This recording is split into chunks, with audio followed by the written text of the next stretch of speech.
I am live now. Unmute. I don't know if I have to I'm gonna go to music mode. All right. I'm live now, Dwayne. I'm going to bring you on.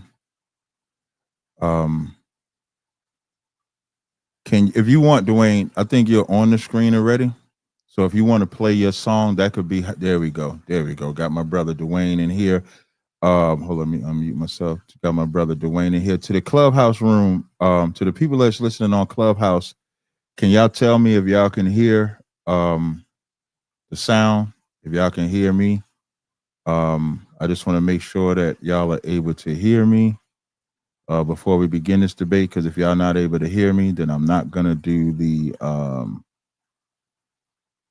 chat. Yep. Okay. Dwayne, can you talk real fast? I just want to make sure that they can hear you. No, you muted. Mic check, mic check. Mic check, mic check. Okay, so all right, so welcome. This is part 2 of Elder Dwayne versus Captain Tazaryach. 2 views on salvation. Whose understanding is more biblically sound? Okay, they said they hear you perfect. All right, so then we good to go. All right. So hopefully nobody's laptop overheats this time. Hopefully he got a new laptop. I was beating him so bad his laptop overheated. So we'll see how this goes. But before we start now, Dwayne kind of threw a little haymaker, but I'm a fair man. And because I'm a fair man, before we start, he said that I played my music on the last debate. So he get to play his music on this debate. And so for my Clubhouse room, there is a link to watch this online. I'm going to put the link in there. So before we begin the debate, Dwayne gets to play his music. Yeah, it's just one song. It's just one song. Yeah. He said he's going to give us 2 minutes of his music. 2.5. Okay.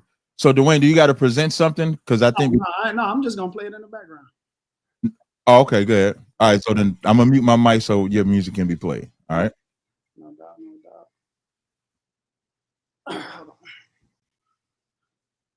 Go ahead, share it like the live, y'all. It's gonna be a doozy. It's gonna be a doozy.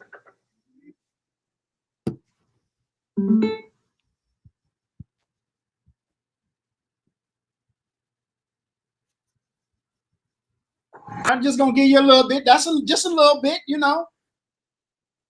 Just a little bit. I seen the coals of fire burning on your head.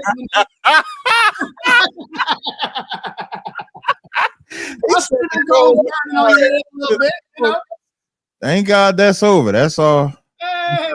Hey, boy, that you did. I'm gonna tell you, you did something that ain't never been done before. You got some Christian gospel played on the channel. Man, first time everything.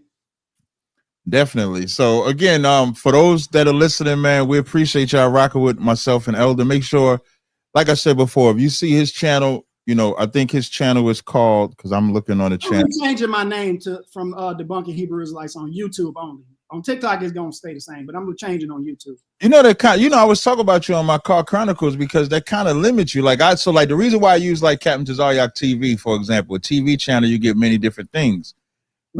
When you do Debunking Hebrew Israelites, if that's all you're talking about, then that's fine. But if you were to talk about Islam or atheism or anything like that, now it lets the people know your channel is like all world as opposed to just one thing. So, just a little tip for you. But the brother's channel is Debunking Hebrew Israelites on YouTube. So if y'all want to subscribe to the brother's channel, is in there. Make sure you subscribe to him. Of course, you can subscribe to me as well. My channel is Captain Tazaryach TV. You can subscribe to both of us. Today's conversation is going to be about what we started before. 2 views on salvation. Whose understanding is more biblically sound? Of course, my position is the position that the Bible is only written to and for the children of Israel. Dwayne believes it's for everybody that believes in Christ. I'm going to give him the floor like I did last time because I'm such a gentleman about it. I'm going to give him the floor to pick up, especially since his laptop is the one that caught on fire. My laptop, of course, worked perfectly fine. His laptop caught on fire, was smoking. Nah, I don't know about all that, but yeah. It was overheating. It was. Are you using the same laptop? Yeah. You sure? Yeah. I told you what happened. You all had my vents closed with the charger plugged into it. It was just, it just kept getting heat. The exhaust wasn't working because I had it blocked. But we good now. You got it together now, though, right? Oh yeah. Yeah. Okay, well, that's good. I'm glad you got it together now. So I'm gonna give you the floor. I know now if I go off of memory, where we left off at was First Thessalonians is where we so we was coming out of Hebrews, the 11th chapter, and then went to First Thessalonians. You was talking about them getting caught up. I think that's where we had left off. Right, because we was in Hebrews 11, right. Talking about how Rahab is included in the list of people that's going to obtain a better resurrection, and you shot that down. So right. I gave you that, but she is going to be made perfect, and she's going to get the promises right along with those that are alive. I'm glad you say you gave me that, because I think I had it all. Listen. No, I gave you that just to keep the conversation going.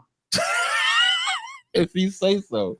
Yeah. If you say so. So did you want to But we're gonna go further because like I told you. I was just kind of like giving a brief recap. So as a recap, we went from Acts 17. We went all over. So we went Acts 17. Right, so I'm gonna give. So what I want to do is give you the floor, right, to start. I'm gonna go back. I'm gonna let so everybody that may not know the reason why I went to First Thessalonians. Now, Hebrews chapter 11, verse 39 and 40 is what was the contention. And these all having obtained a good report through faith, received not the promise. God having provided some better thing for us, that they without us should not be made perfect. And I was tying this into to First Thessalonians, about the dead in Christ are rising first, and they that are alive and remain shall be caught up together, and we shall be changed. We shall meet them in the air. We shall be changed together. So in Hebrews 11, the writer there is explaining how Rahab, David, Jephthah, Samson, Jonah, Abraham, all of these characters who are considered people of great faith, how all these obtained a good report through faith, but they didn't receive the promises as of yet, because that's what the text says. They received not the promise. And it tells us in verse 40 tells us why they didn't receive that promise of being made perfect, because they can't be made perfect without us. And the us in that verse is the people that the writer of Hebrews is writing to. So he's writing to these people, telling the people that's reading that they, talking about all of those names he just mentioned, cannot be made perfect without us. So, and that's why I took us to First Thessalonians, where it says, then chapter 4, verse 16 and 17 and 18, it says, for the Lord himself shall descend from heaven with a shout, with the voice of the archangel, and with the trump of God, and the dead in Christ shall rise first. Then we which are alive and remain shall be caught up together with them in the clouds to meet the Lord in the air, and so ever shall we be with the Lord. Wherefore comfort one another with these words. So if the writer here and in Hebrews is saying that those people wasn't made perfect because the living can't prevent the dead.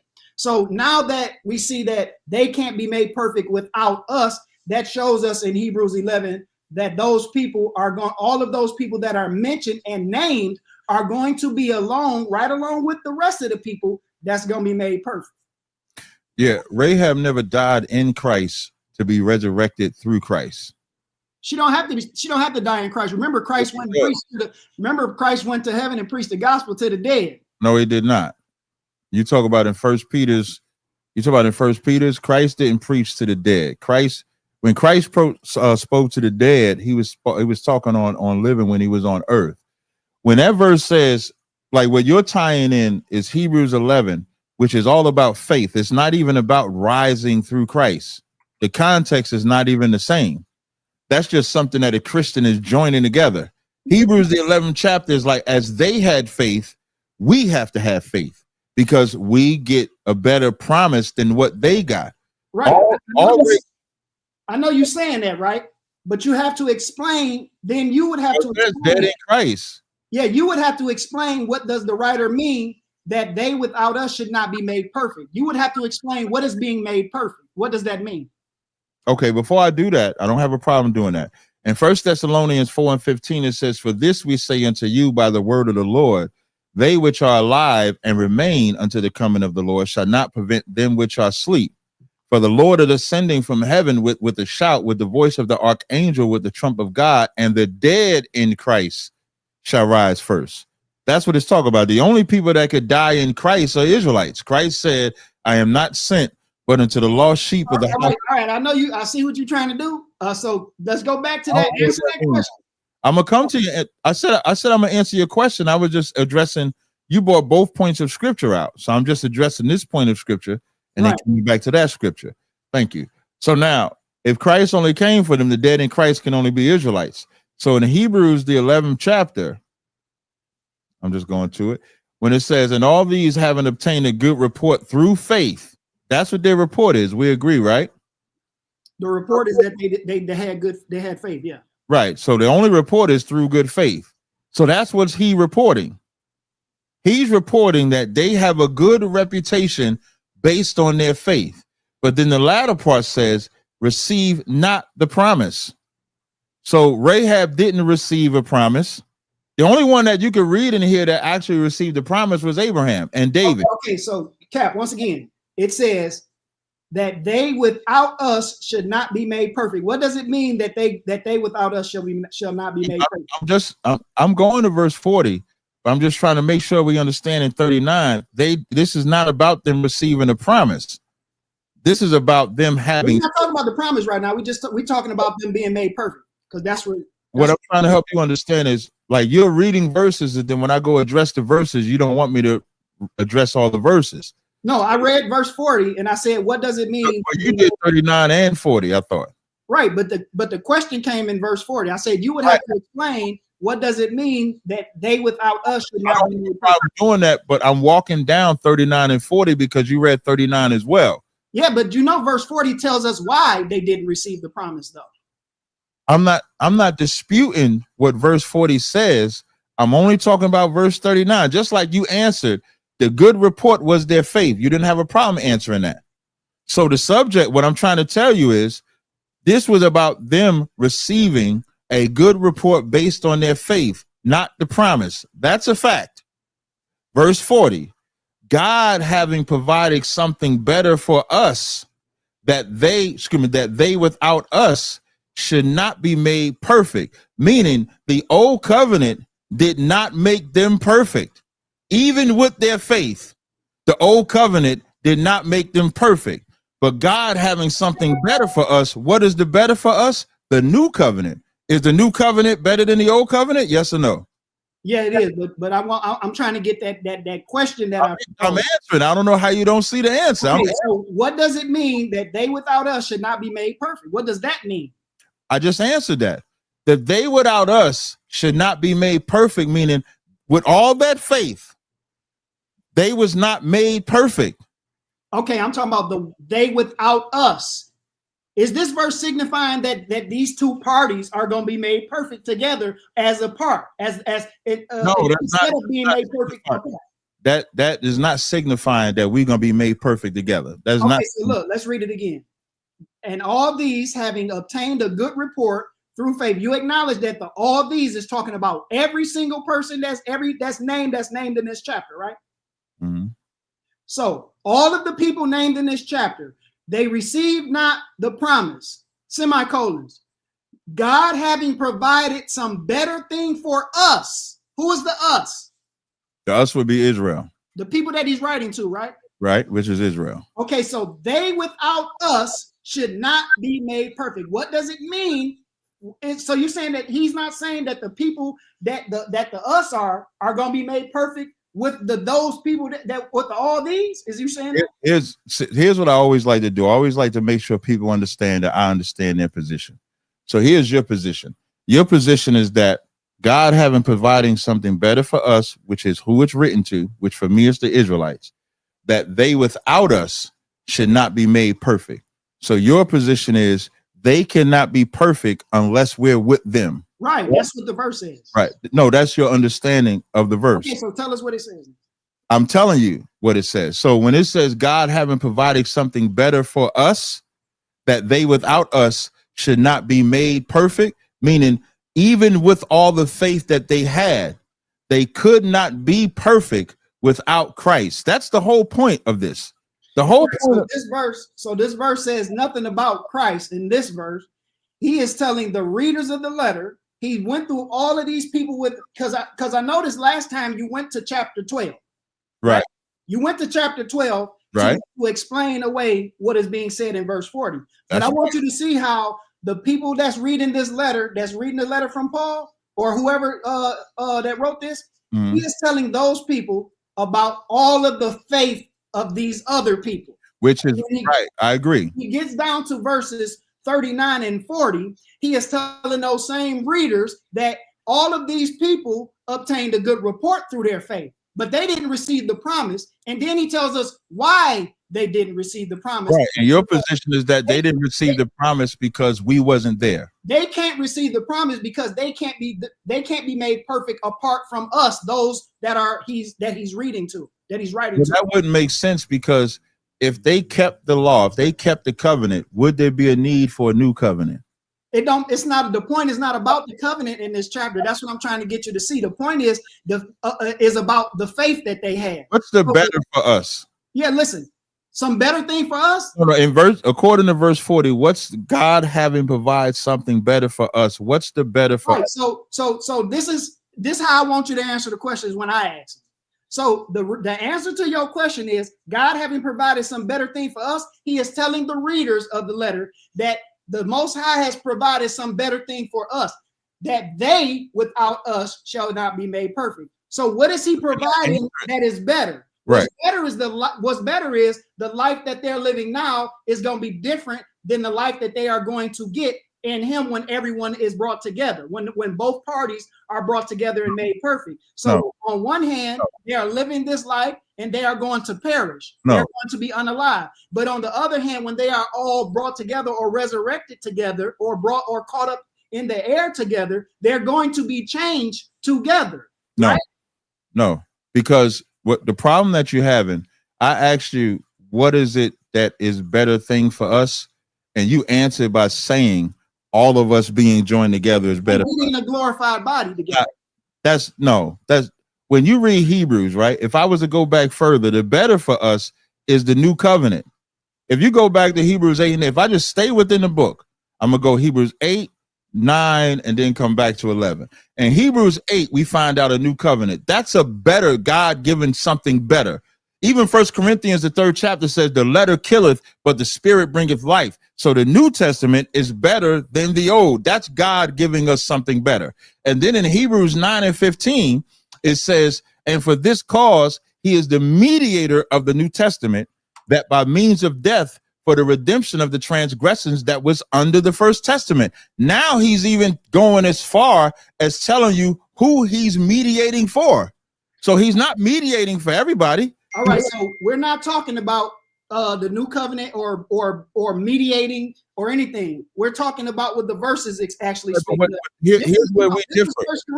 This is 1 Corinthians 15:52. It says, in a moment and in a twinkling of an eye, at the last trump, for the trump shall sound, and the dead shall be raised incorruptible, and we shall be changed. So when it says we shall be changed, is that them being made perfect?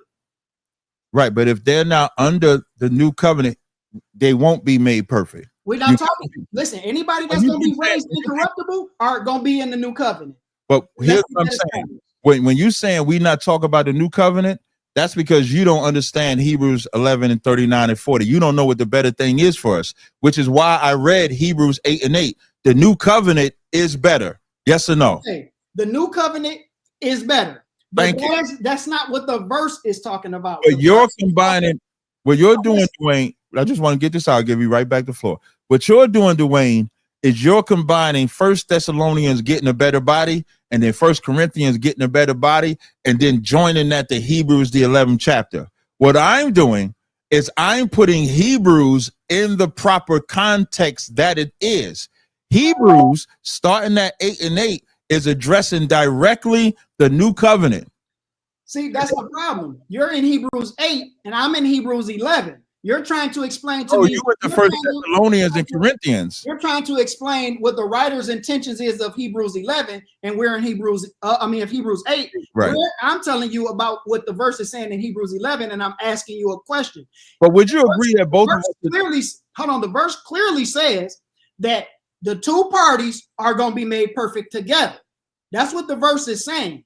Now we use the scriptures or the rest of the Bible to detail what does that mean, being made perfect. And what we see through two witnesses in the text is that in one scripture it says that the dead in Christ is going to rise, and then we which are alive and remain, the same us, the ones that are alive and remain, are going to be caught up together. In 1 Corinthians 15:52, it says that at the last trump, remember, 1 Thessalonians talked about the trump of God as well. So we know these two go together. So now it says that the dead shall be raised incorruptible and we shall be changed together. I asked you, is that them being made perfect? Is that their bodies being made perfect? Yes, their body is being made perfect. So Rahab is included in her body being made perfect. The audience to pay attention to is that we're at Hebrews 11 and 40. Well, 39 and 40. I'm staying within the book of Hebrews.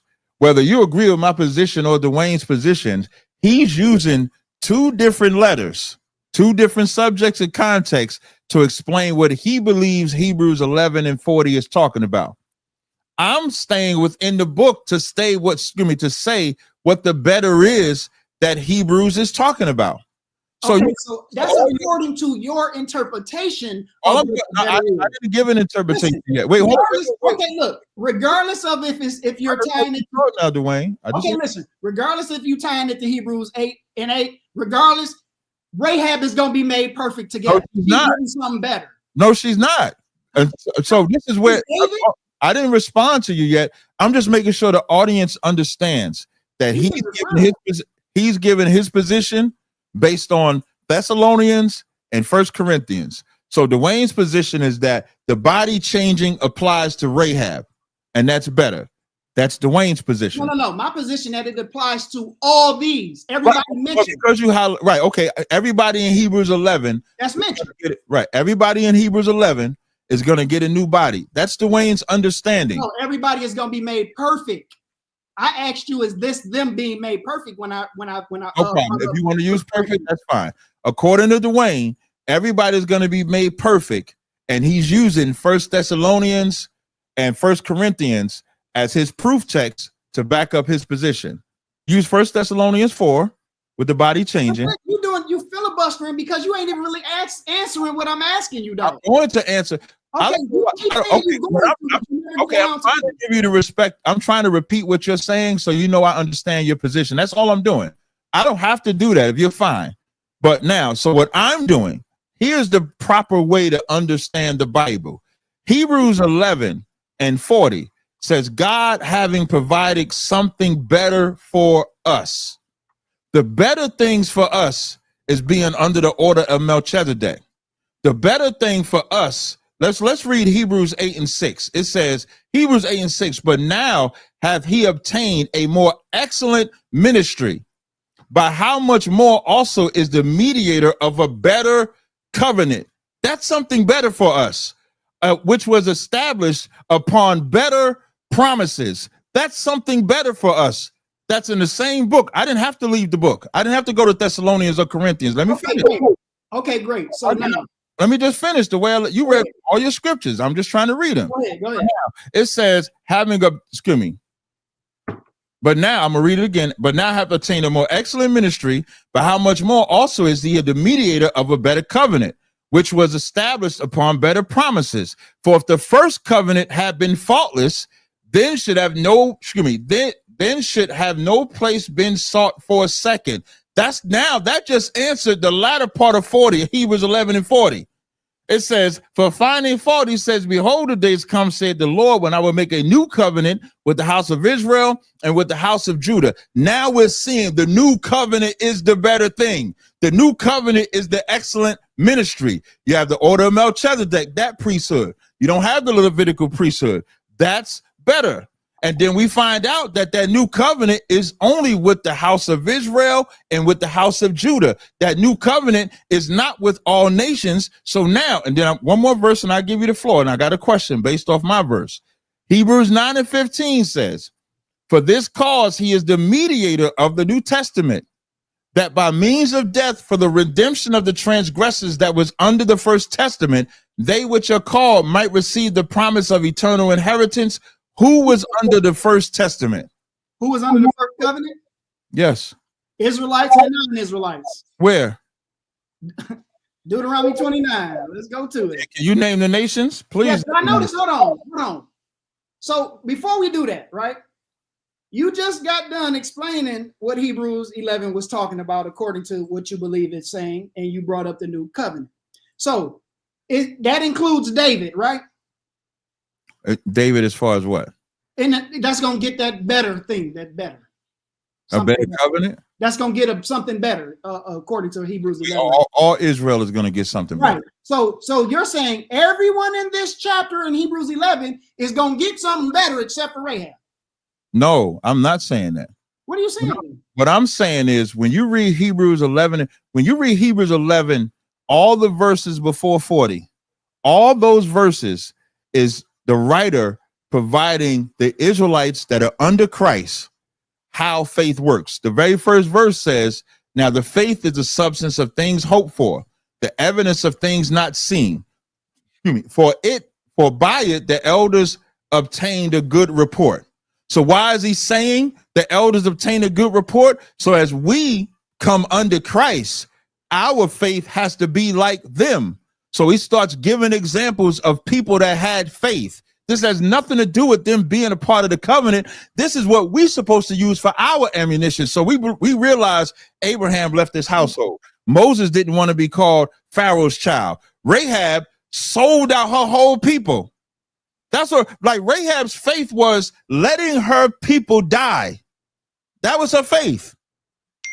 Her faith wasn't letting people live. Her faith was letting a whole city die. And instead of her instead of her informing the city of the spies, she helped the spies. That's what her faith was. And so when you get down to verse 39, and it says, in all these having obtained a good report through faith, so we supposed to obtain a better report through faith. Okay, so great. Get something better. Okay, great. So these people, right? You haven't answered my question, though. Hold on. You was answering my question and you ain't answering. Wait, I had asked you a question, and you said question. I asked you. You said was there any who was under the first testament?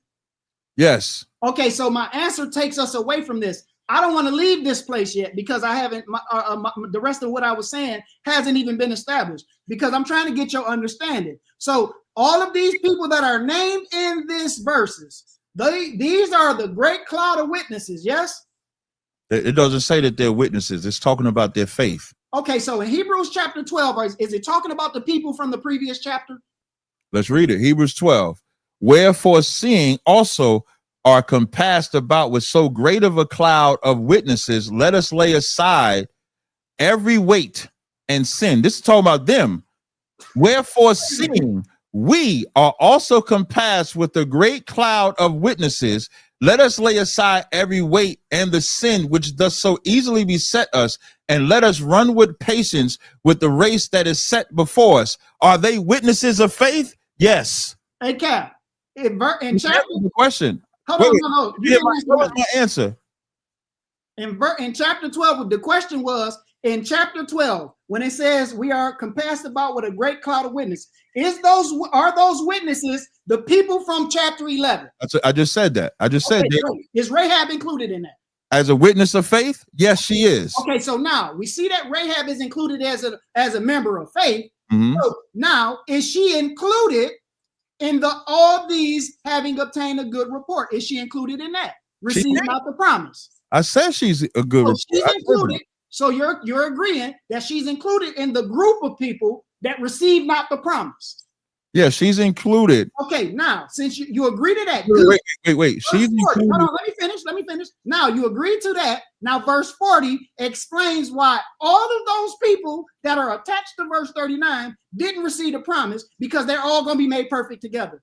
Thank you. You finished this early for us. So wait, that was horrible understanding. You would say that, but you haven't unproven. I have proved. You know how I proved it? By establishing what the better was in the text. Are you telling me Hebrews 8:6, when it says God having provided something better for us, does not Hebrews 8:6 say that the New Testament is better? Yes or no? Yes, it's a better. It says it's a better covenant. So then, God having provided better for us, once again, God having provided something better for us is not talking about being joined with these people from the past. It's talking about the covenant. Okay. Talking about. Regardless of what it's talking about, all of the people mentioned before in this verse are included in that, right? No, they're not. No, Rahab is not included in that. But David is. Yes. But Abraham is. Anybody that's an Israelite is included in the new covenant. That's why Hebrews 9:15 says he is the mediator of the New Testament for the redemption of the transgressions that was under the first testament. You keep trying to get away from. You keep trying to get away. Dwayne froze on my screen. Did he freeze on y'all screen? Dwayne, you froze a little bit. Are you there? Yeah, I'm here. Oh, so I'm actually, so now in Hebrews 9:15, it says he is the mediator of the New Testament for the redemption of those that was under the first testament. I got you. We gonna listen. So you're trying to get away from this.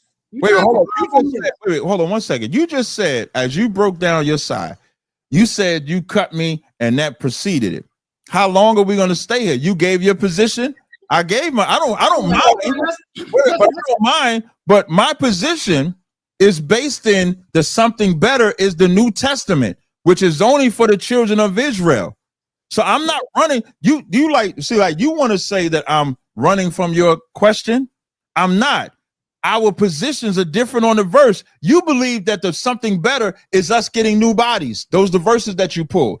I believe something better is the New Testament, which is only for Israel. So I'm asking you a question based on my position. My position is that something is better for Israel, the New Testament. You want Rahab to be a part of that. I'm saying, according to Hebrews 9:15, only those under the first testament are under that. Rahab is not under the first testament, is she? Right. So now, Rahab under the first testament, yes or no? Yes, she would have been under the first testament. Look at the verse where she was under the first testament. She would have been because she joined herself to Israel when they took over Jericho. That's not being under the first testament. You had to make a sacrifice. Psalms 50:5 said, "Those that made a sacrifice by blood."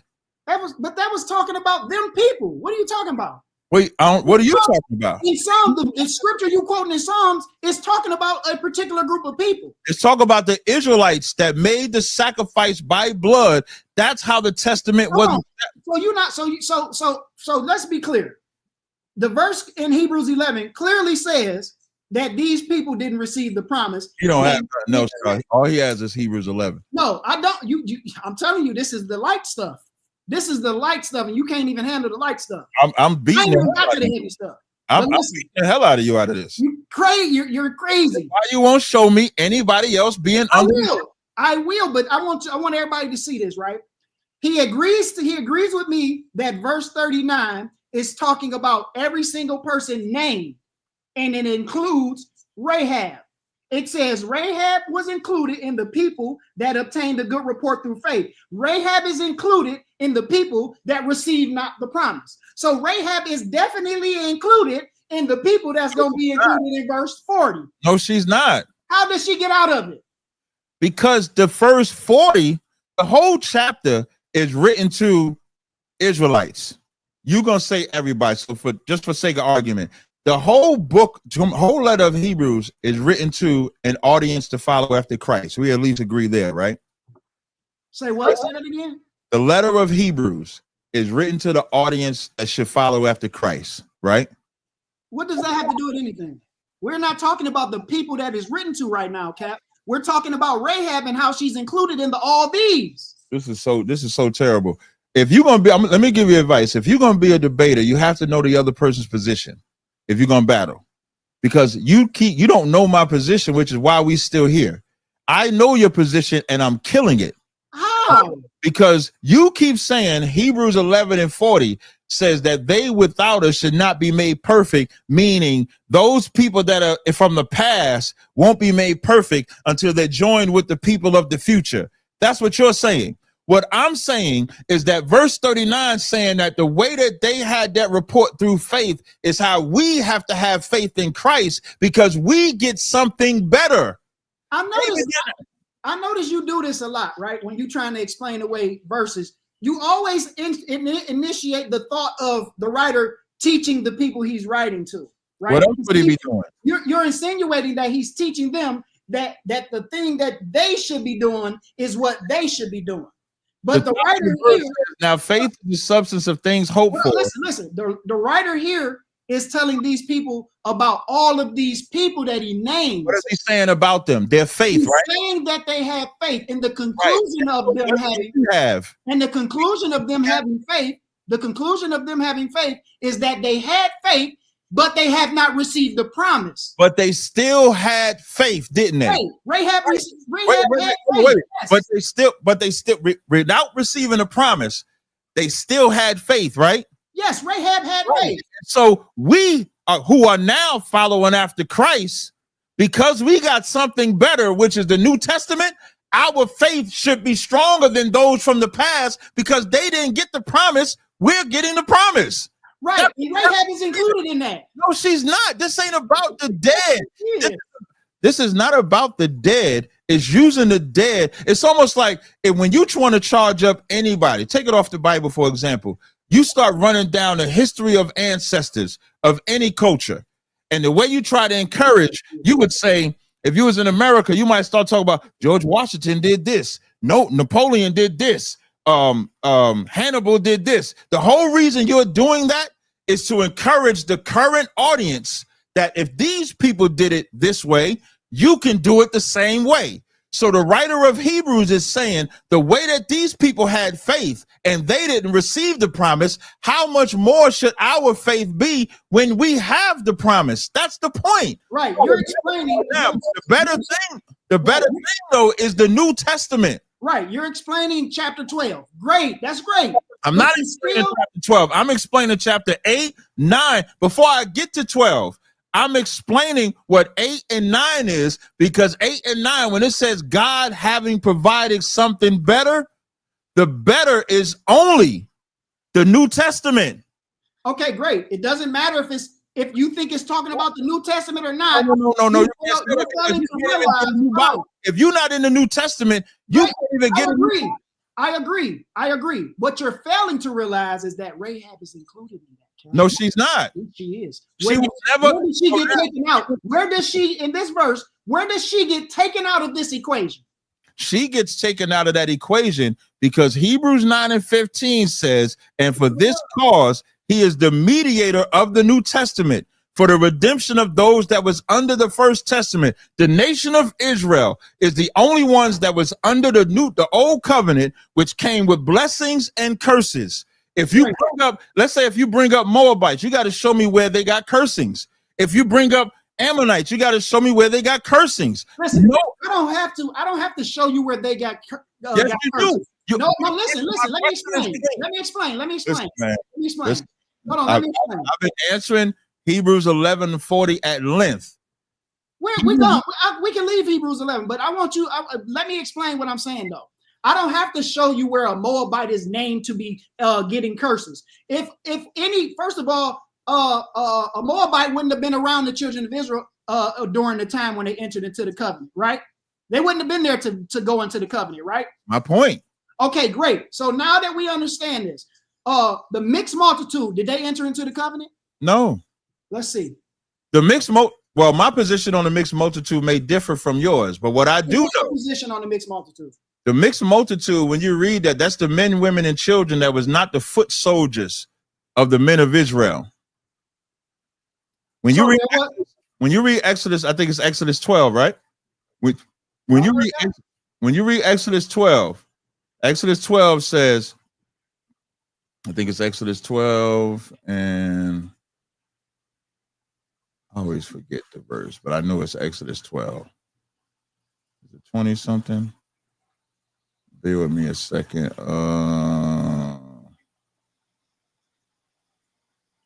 You're talking about the Passover. Wait, hold on. Let me see. Exodus 12. Oh, here we go. Exodus 12 and 37. It says, and the children of Israel journeyed from Ramses to Succoth, about 600,000 on foot that were men besides children. So we agree that all of these are men, right? No women, no children. Yeah, that was just mentioned. Yeah. These would be the order. These would be the army of Israel. Yep. 38 says, and a mixed multitude went up with them. Wouldn't this be the men, women, and children of Israel? Nope. Okay, so what nations were there? Some of the Egyptians that left Egypt with them. Show me them. I don't got to show you them. Yes, you do. Show me them. No. That's a fallacy. You trying to show? You want me to show you where exactly they at? I don't got to do that. I could just take you to the scriptures, right? Let's go to Deuteronomy. No, that's what I'm saying. No, yeah, what I'm saying is, I'm gonna show you in Deuteronomy. Show that they was there. No, you made the claim, right? I didn't make the claim. You made the claim that the mixed multitude were the children of Israel, but you didn't prove that. Now, when I respond to you, wait, don't say that. You can disagree with me, but don't say you disagree with my proof. You didn't show no proof that they was Israelites. I'm gonna do it again. I said Exodus 12 and 30. You agreed with me. In verse 37, is that women and children in verse 37? Exodus 12 and 37. All right, let's go to it. Let me go to it. You can listen. We can disagree with each other. That's fine. But we'll start at verse 33. It says, and the Egyptians were urgent upon the people that they might send them out of the land in haste. For they said, we be all dead men. And the people took their dough before it was leavened, their kneading troughs being bound up in their clothes unto their shoulders. And the children of Israel did according to the word of Moses, and they borrowed of the Egyptians jewels and silver and jewels of gold and raiment. And the Lord the Lord gave the people favor in the sight of the Egyptians, so that they lent unto them such things as they required, and they spoiled the Egyptians. Now, this is your verse. And the children of Israel, that includes the children of Israel, all of them, from Ramses to Succoth, about 600,000 on foot that were men, and that number is besides the children. Verse 38 says, and a mixed multitude. So that's a different group of people, Captain. It says, and a mixed multitude went up with them. In verse 37, where are the women Israelites at? What you mean?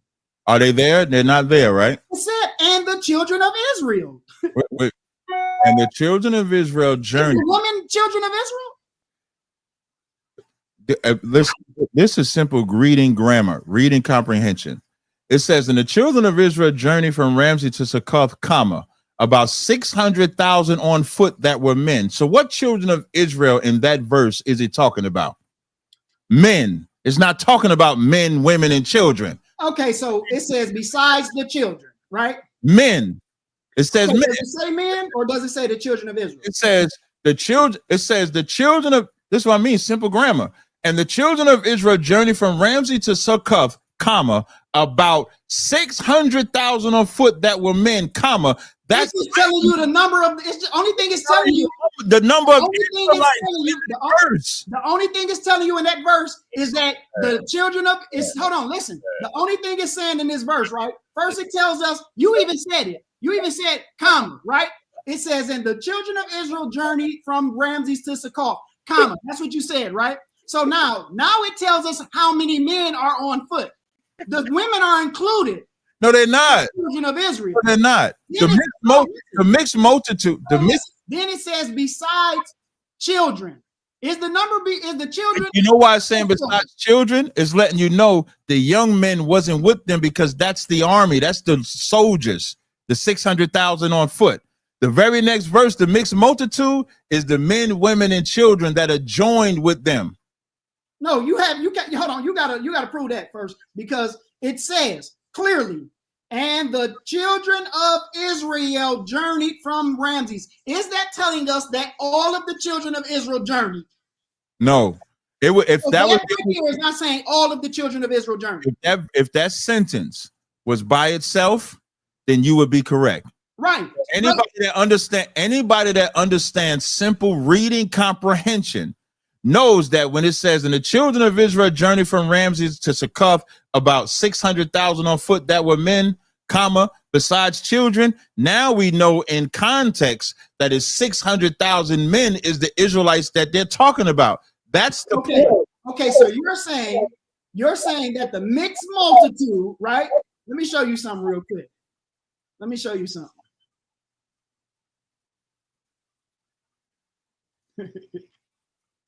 So you're saying the mixed multitude are the children of Israel, but that's just talking about the women and children, right?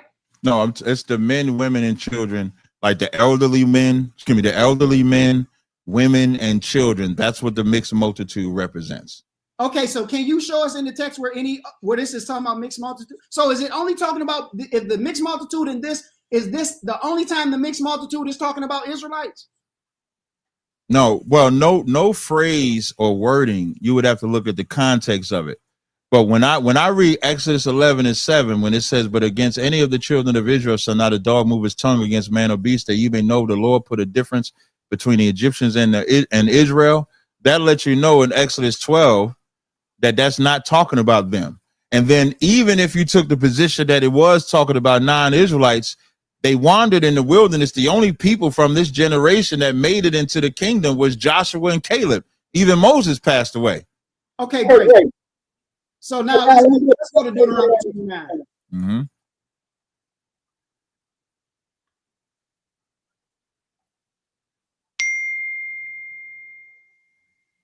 I'm listening. Start at verse 9.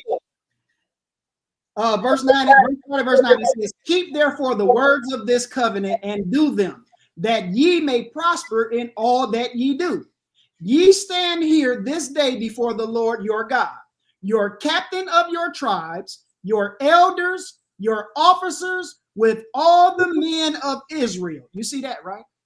This is telling us about all the men of Israel. Mm-hmm. Then it says, "Your little ones and your wives."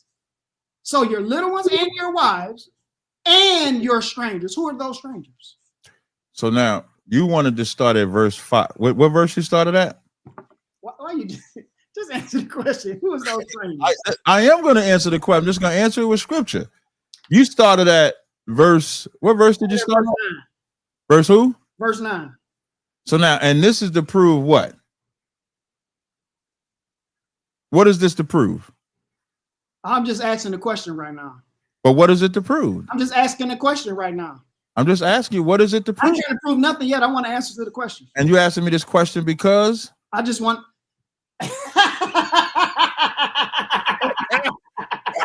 I'm nice with it. I'm nice with it. So now, when we started the question, man. Right. So now, remember, you came here because you said my question was in Hebrews 9:15. I'm answering the question. So we got here because I said, for this cause he is the Bible says, for this cause he is the mediator of the New Testament for the redemption of those that was under the first testament. So your position to show that other people was under this covenant is to read the word strangers in this verse. That's your position. My position is to see what you're gonna say about the answer, about the question I asked you. That's my purpose. Well, I'm just reminding everybody why we got here. So Dwayne, see what your answer gonna be. Nowhere are we gonna read that non-Israelites are being a part of this covenant.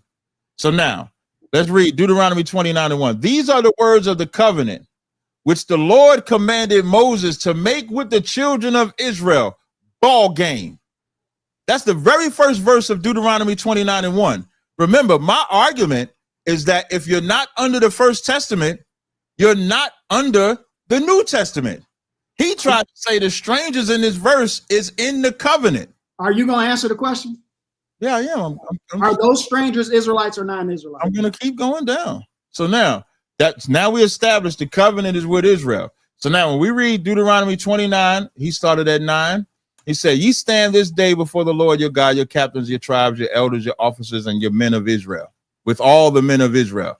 Is that all the men of Israel mean everybody? I asked you that, man. I asked you that question already. No, you asked me about the strangers. I asked you that first. I said, that's all Israel, all the men, right? And what did I say? You said, yeah. And what do you say? I said, that's all the men of Israel. That's what the text says. So the little ones are not men, right? No. The wives are not men, right? No. Thy stranger that is in thy camp, from the hew of the wood unto the draw of thy water, you believe that that's talking. Are you going to answer the question, yes or no? I'm about to answer. Who are the strangers? Are they Israelites or non-Israelites? The strangers went, okay, so now I'm going to just break it down. So when you read, no, I'm just. I want you to break it down. I'll tell you. What this is talking about is class. This is not talking about non-Israelites at all. These strangers are not non-Israelites. What this is talking about is class, from the richest to the poorest. And all Israel is a witness to this covenant. That's what that's talking about. This cannot be talking about non-Israelites being a witness to this covenant. This ain't no class, because they all came out of Egypt together. You froze. Hey, he's free. You froze. Am I froze, y'all? Is it me or did he free? You froze again. Hear what I'm saying. This can't be talking about non-Israelites being a part of the covenant, because it wouldn't say stranger. It would say Canaanite. It would say no, you good now. I can see you now. But like a second ago, you froze for a second. Like when your hand laptop overheat now. I'm burning his laptop up now. That's crazy. So now when you read that, it cannot be talking about non-Israelites, because then you would have to tell me the non-Israelite that's a part of this covenant right now. Okay, great. No, wait. I'm almost finished. This is a class system from the poorest to the richest. You know that because in Leviticus 25 and 35, the Lord called the nation of Israel strangers. So if I read that, Leviticus 25. No, man, no. How can I do that? You're doing it again. Why, you're trying to get away from this. Why can't I get away from this question? Now you said if I'm going to say that the strangers are non-Israelites, excuse me, if I'm going to say that the strangers are Israelites, why can't I give a proof text to tell you why I'm saying the strangers are Israelites? Okay, hold on. Before you do that, I want to address them before you jump to another scripture. You said that this is on point. You said that this was a class system in this verse, right? All of the verses is talking about from the richest to the poor, from the higher to the lower. So I'm just going to read it. Why can't I read the verses, my proof text? Wait, but hold on, because that's how the dialogue works. You said that this was based on a class system. You said when it mentions the men first, then it mentions the little ones and the wives. So you're saying that the Israelites that are men, that are strangers, are under, as in class, to the children and the wives? No, when I'm saying, I'm not talking about under. What it's covering is, like in the law, it says you are to have no respect to persons in judgment. And so the Lord doesn't have any respect to persons in the covenant. So from the poorest Israelite to the top Israelite. So when you read 29, I'm going to go back to 29, Deuteronomy 29. When you go back to 29 and you started at 9, but that's not, I don't think it's where it starts at. When it says, when it talks about in verse 10, when it says your captains of your tribes, a captain is a man, but it's a captain that's in the military. That's rank, that's structure, that's a hierarchy. That's why it says from your captains. So when it starts at the captains, it goes from the captains to the strangers. all Israel. This cannot be talking about non-Israelites. That's because why I just asked you. That's why I asked you. You according to what you just said, that's why I asked you the question. You said it starts off with the captains. That's hierarchy is what you said. So when it gets down to the strangers, you're saying that those strangers are Israelites that can be men and women, right? Oh, you said the strangers are non-Israelites, period. That's what I'm saying. The strangers in this verse are not. I said that wrong. The strangers are Israelites, period. Okay, great. So are you saying that the strangers that are strangers are under in hierarchy than the children and the wives? Can I read the scripture? No. Is that what you're saying first? What I'm saying, a stranger can be, if I'm an Israelite, let's say if I'm in the land of Israel. I get your understanding on the stranger.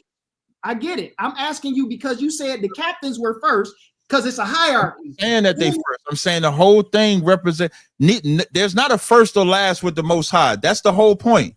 Wait a minute. So why you bring up a hierarchy then? Because I'm telling you, the whole point of Deuteronomy 29:10, it says, ye stand this all day, all of you, before the Lord your God. Who is he the God of? You filibustering again. That's the verse. Wait. Do that. When you do stuff like that, that means you don't want to answer the question and you sidestepping. No, I want you to answer the question that I proposed to you. I want you to answer that question before you run around. I keep answering the question. I'm gonna answer it again.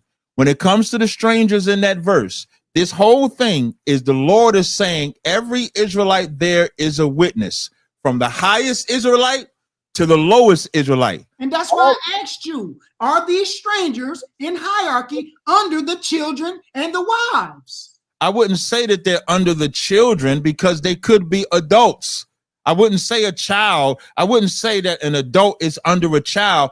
That's not the point of what the Most High is saying. What the Most High is saying, I don't care how high you are or how low you are, all of y'all are witnesses. That's why verse 10 says, ye stand this day, all of you before the Lord your God. Who is he the God of? I'm asking you. Can you answer? Who is he the God of? He's the God of Abraham, Isaac, and Jacob. Is he not the God of Israel? Yes, he's the God of Israel. Is he the God of Israel? Is he the God of them only? Is he the God of the Egyptians? Well, he loves the Egyptians. Is he the God of the Egyptians? No, he's not their God. He didn't adopt them. Thank you. So when it says the day before the Lord your God, based on context, your God lets you know he's not talking to anybody that he's not the God of. Right. And this is what I want you to witnesses. Great. This is why it's important to understand why they're not the witnesses. Israel, I'm gonna ask you a question. Now, can I read my verse first, Leviticus? Wait a minute, man. You keep doing this. You haven't answered the question I proposed to you. You have to stop saying I'm not answering the question. If you don't like the answer or disagree, all right, go ahead. Read your Leviticus right quick, man. Leviticus what? Leviticus 25 and 23. And I'm going to read 25 and 23, and I'm going to read 25 and 34. This Leviticus 25 and 23. The land shall not be sold forever, for the land is mine, for ye are strangers and sojourners with me. Who is he talking to? He's talking to everybody that's in the wilderness right there. No, he's not. He's talking to the children. So you're saying he gave the children of Israel and everybody that's joined. You saying he gave the land of Israel to non-Israelites? If they join themselves to Israel, this is the problem. Because the strangers take up inheritance in whatsoever tribe they sojourn amongst. So show me the strangers getting the curses of disobeying God's law. Listen, you keep trying to divert. Right? No, you can't. What did you come here for? Wait, the covenant comes with rules and instructions. If you obey those rules, you get blessings. And this is the problem with Christians. Christians want all non-Israelites to get all the blessings. But when I ask them to show me where they get the curses, now I'm going out of context. The covenant that the Israelites broke, they broke it because they broke the law. We know why we know what. Show me the non-Israelites that took this covenant, that broke the law and got punished for it. Let me explain to you why I took you to Deuteronomy, right? You're trying to explain away these strangers by making them Israelites Yet you haven't proved that they're Israelites. The only thing you proved was that your understanding of these verses were flawed, because you said that this was a hierarchy. When I pressed you on the hierarchy, you said, well, I'm not saying that it's a hierarchy because the last ain't go, the first is no last. There's no last in with the Most High. So that takes away the hierarchy. That's true. That takes away the hierarchy claim. So now, since the hierarchy claim is taken away, because you would have to explain why the strangers, which could be men and women, are under the children, the little ones, and the wives. So you haven't explained that. So that takes away the hierarchy. So we're right back to Deuteronomy 29:11. And these strangers, I'm telling you that they're non-Israelites. How am I getting that? Well, because the verse names all of Israel. Before it says strangers, it names every single group of people. It says, you stand here this day before the Lord your God, your captains of your tribes, your elders, your officers, with all the men. All the men of Israel will be included. The strangers that you say are Israelites will be included in all the men of Israel. So now when we get past all the men of Israel, verse 11 says, your little ones. Now that takes the little ones that you would say are strangers, that takes them out of the stranger equation and puts them into all of the children. Now their wives, that takes all of the wives who you say are strangers and Israelites, that take all of the wives out of the stranger category. So now you have to explain who are these strangers, because all of Israel has already been mentioned. You done? Yeah. I'm glad I let you go. Explain, so now what you didn't do was properly execute this scripture. What I did was, when you said I didn't understand this, Deuteronomy 29:1, the words of the covenant, everybody has to remember how we got here. The Hebrews 9:15 says, if you're not under the first covenant, you're not under this covenant. That's what Hebrews 9:15 says. I didn't interrupt you when you talk. I let you go. Go ahead, man. Go ahead. Let you go. Go ahead. So Hebrews 9:15 says he is the mediator for the redemption of the first testament, of the New Testament, for the redemption of those under the first testament. Dwayne wants you to believe that the non-Israelites are the strangers in this verse, so they were part of the New Testament. The first verse says, these are the words of the covenant which the Lord commanded to Moses to make with the children of Israel. He never made a covenant with a non-Israelite. So that's gone. Then, for time's sake, because he read those other verses, I'm gonna stop at the strangers part. I'm gonna read your little ones, your wives, that is in thy camp from the hewers of the wood. I'm sorry, where did it say the stranger at? Your little ones and your wives, and thy stranger that is in thy camp from the hew of the wood to the draw of the water. I said it's a hierarchy because the Lord does not have a respect of persons in judgment. So whether you're a poor Israelite or upper Israelite, you are all witnesses to this covenant that you made with the Most High. Verse 12, that thou shouldest enter into the covenant with the Lord thy God and into his oath, which the Lord thy God would make unto thee this day. Verse 13, that he may establish thee today for a people unto himself. That's the body bag, because he just admitted that the Egyptians, that God was not the God of the Egyptians. God is not the God of the Moabites. God is not the God of the Edomites, the Jebusites, the Cushites, the Hamites. He's not the God of them. So in verse 13, when it says that he may establish to thee this day for a people unto himself, and that he may be unto thee as a God, as he saith unto thee, as he sworn to thy fathers. Now he would have to say the strangers must have Jacob, Isaac, and Abraham as a father, because the verse says, as he has sworn unto thy fathers. Are you saying the strangers that are non-Israelites, Abraham, Isaac, and Jacob is their father? Is that what you're saying, Dwayne? So when the Most High says the answer, yes or no, is that what you're saying? All questions is not yes or no. You ain't answered a yes or no yet. So you haven't asked me a yes or no question. Well, a lot of questions I asked you was yes or no, and you didn't. I say yes, and then I expound. So I'm just asking if you could do the same. Okay. Are you saying a stranger? You saying Abraham, Isaac, and and Jacob, they're the fathers of the non-Israelites? Yes. No, they're not the fathers. They're not the blood fathers of Abraham, Isaac, and Jacob. Now let me explain. Okay, so now verse 12 again. Everybody he just mentioned, which is all of Israel, all of their children, all of their wives, and their strangers, that thou shouldest enter into covenant with the Lord thy God, and into his oath, which the Lord thy God maketh with thee this day, that he may establish thee today for a people.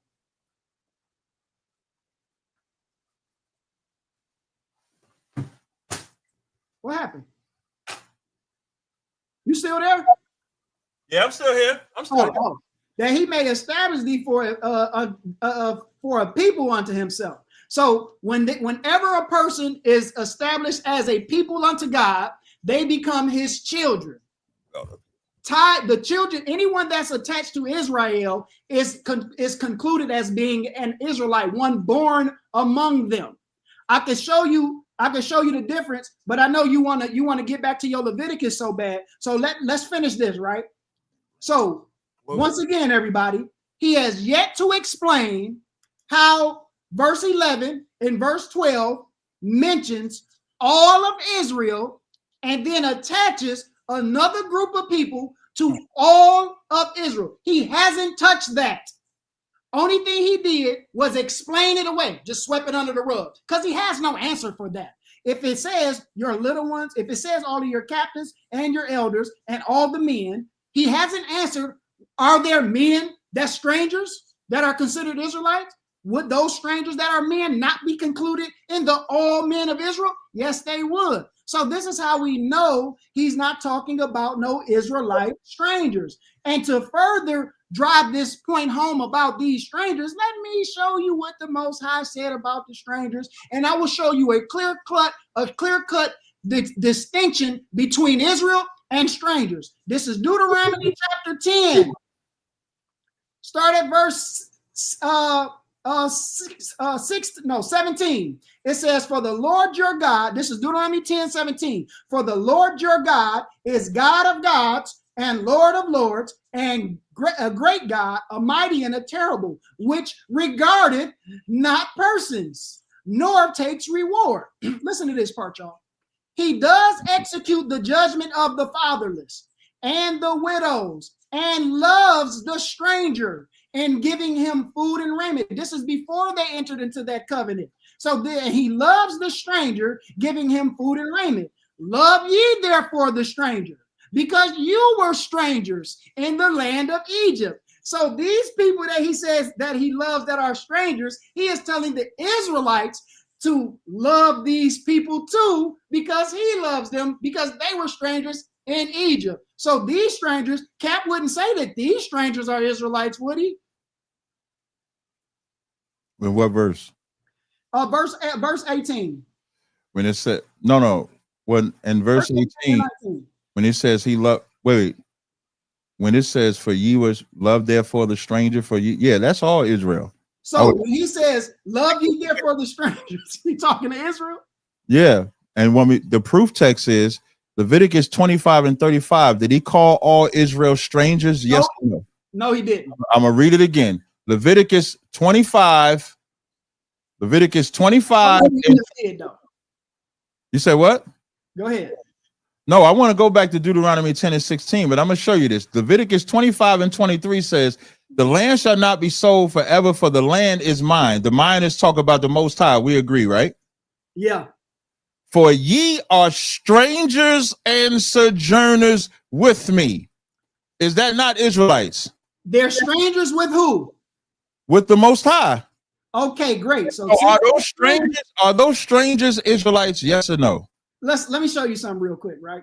Can I just get an answer, man? Let me show you. You asked me about the strangers. I answered you right. No, brother, don't do that. Brother, don't do that. When you read your Deuteronomy 10, no, listen. Those strangers were. I said those strangers was Israelites. I answered you directly. So the strangers and are they Israelites? This is me answering you. Okay. So yes, when it says the land shall not be sold forever, for the land is mine, for ye are all strangers and sojourners with me. That's talking to Israelites. He is telling them. He's calling them strangers. He is telling the Israelites that they are strangers and sojourners with him, not that they are strangers in general. No, wait. Is he calling them strangers? Yes or no? He's not calling them strangers. He is telling them what they are with him.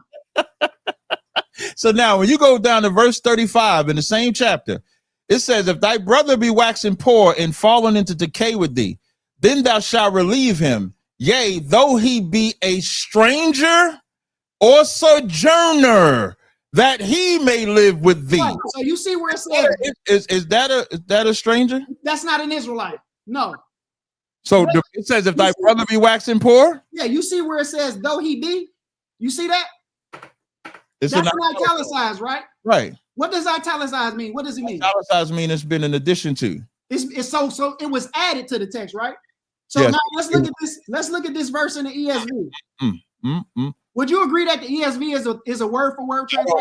I don't know, because I only read the KJV, but I'm actually going to Google it now. Yeah, go Google and see if ESV is a word for word translation.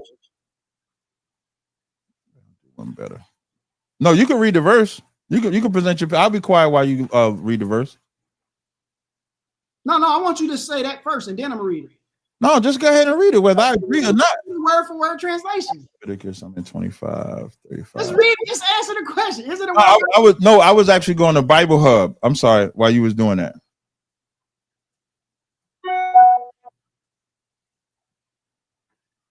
So it's a word for word translation, right?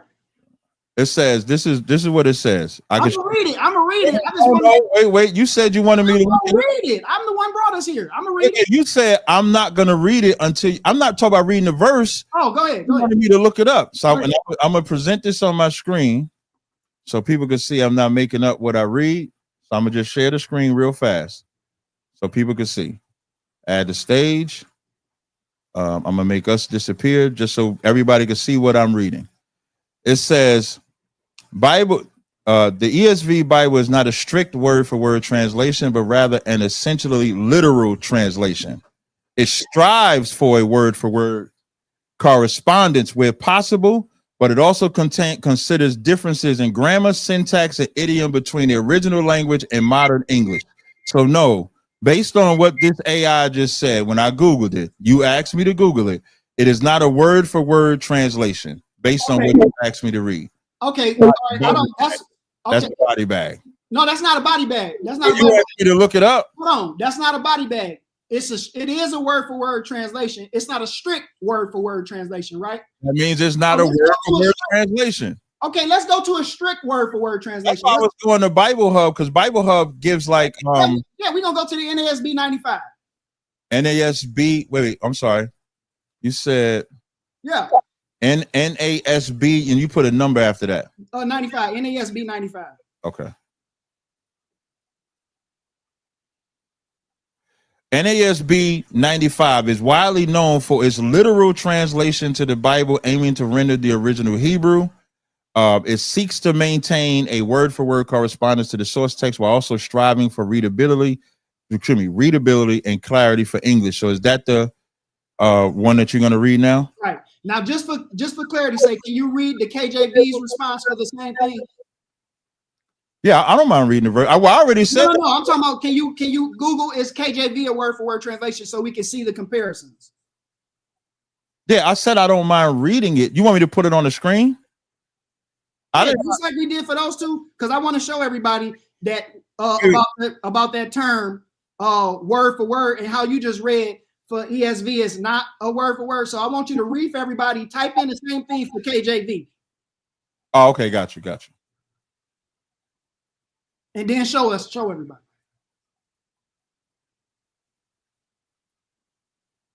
So now I'm gonna share my screen.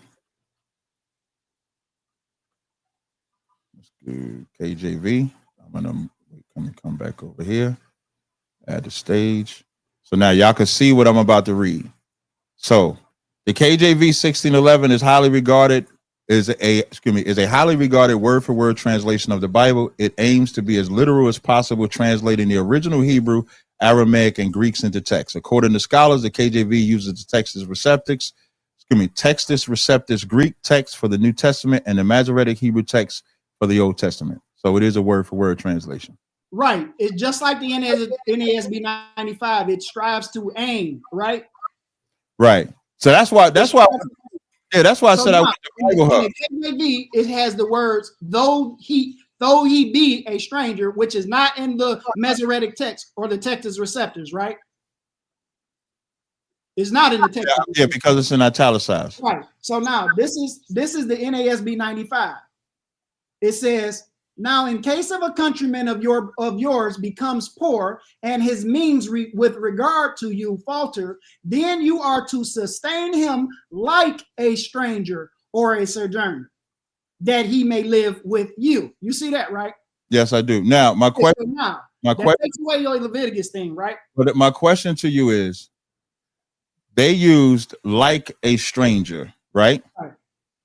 But like is not in the original text, right? Right. But they're going based off of the. Hold on one second. Because KJV says, yea, though he be a stranger. Right. And the NASB says like a stranger. Right. The like is not in there either, just like the yea, though he be is not in there in the Hebrew. Right. Neither one of those terms are in there in the Hebrew. So now, so neither one of us can use this verse then, right? No, I can use this verse. I'm going to tell you why I can use this verse. The reason why I can use this verse is because when I stick just to the Bible, I can show where David was called a stranger. I can show where the Lord the verse I just read in 23, the Lord called all Israel strangers. Stranger is not a race of people. Stranger, Israelite, if we was in the land of Israel, and let's say I'm going to do two tribes just for an example. You from Judah, I'm from Benjamin. I'm coming to see you. I'm in the land of Benjamin. When I go to the land of Judah, am I a stranger when I get to the land of Judah? Yes or no? Are you a stranger when you get to Judah if you're from another land? Yeah. No, you their brother. If I come to Detroit right now, am I a stranger in Detroit? Yes or no? You talking about in modern terms? I'm talking about when I'm not talking about these words being used in a modern term. What I'm talking about is a Judite travels to another land in Israel. He's a stranger because they don't know him. Yeah, but that's in a modern sense. I'm talking. Let's use. That's not a modern stranger. Is not in the Bible though. There's not a race of people called stranger. Let's look at this word in Deuteronomy 10, right? Yeah, that's what. Wait, I'm glad you went back to Deuteronomy 10 because remember you told me when I told you Deuteronomy 29th chapter, the Lord didn't have no respect to person to the highest or the lowest. Remember when I said that? It's talk about hierarchy. That the Lord. Not talking about hierarchy though. No, I ain't talking about your disagreement. I'm talking about what I said. What I said was that the Lord does not care about the hierarchy from the highest Israelite to the lowest Israelite. That's what I said. You repeated it. It's on here. That's not, but that ain't what the verse is talking about, though. But when you read Deuteronomy 10, what you read was Deuteronomy 10 and 16, it says exactly what 10 and 17. It says, for the Lord your God is God of gods and the Lord of lords, a great God, a mighty and terrible God, which regardeth not persons. Is that not talking about whether you King David or whether you're poor Israelite, you'll get judged? It's talking about persons in general. He don't regard people in general. No matter who you are. Yeah, no matter who you are. You're rich or poor, right? Yeah, but that's not the contention. That's what Deuteronomy 29 is talking about. Hey, look, that's not the contention, though. you didn't. Wait, but you're making a moot point because that's not the contention. That's my position. Okay, but I know that's your position because you don't want to deal with the actual point that I'm making. Whoa. You know why you can't. Hold on. So you know the point that I'm making. Right, when it says, love ye therefore the strangers, who is he telling to love the strangers? When he's telling Israelites, that could be twofold. That could include, so in Deuteronomy 10, and you read verse 7, 8, 19, I'm sorry. When it says, love ye therefore the stranger, for ye were strangers in the land of Egypt. If we was in the land of Israel, and let's say a white man came into our land, and he's a stranger in our land, we wouldn't treat him any different because he's a white man in our land. That's what, when it says regarded not persons. No, but that's not what I'm asking you. I'm asking you, and it says, love ye therefore the stranger. The reason why I said white man is because the first answer I gave was an Israelite. Stranger is not a race of people. Stranger has context. So that stranger could be an Israelite or it could be a non-Israelite. That's the whole point of even in using this verse. I'm talking about in this verse. Let me finish. I'm about to tell you. That's why it says, for ye were strangers in the land of Egypt. So when we first went into Egypt, they didn't treat us messed up, even though we were not Egyptians. So let's say if an Egyptian who's not from our land, so would be a stranger, came into our land, we wouldn't treat them bad. We would treat them accordingly.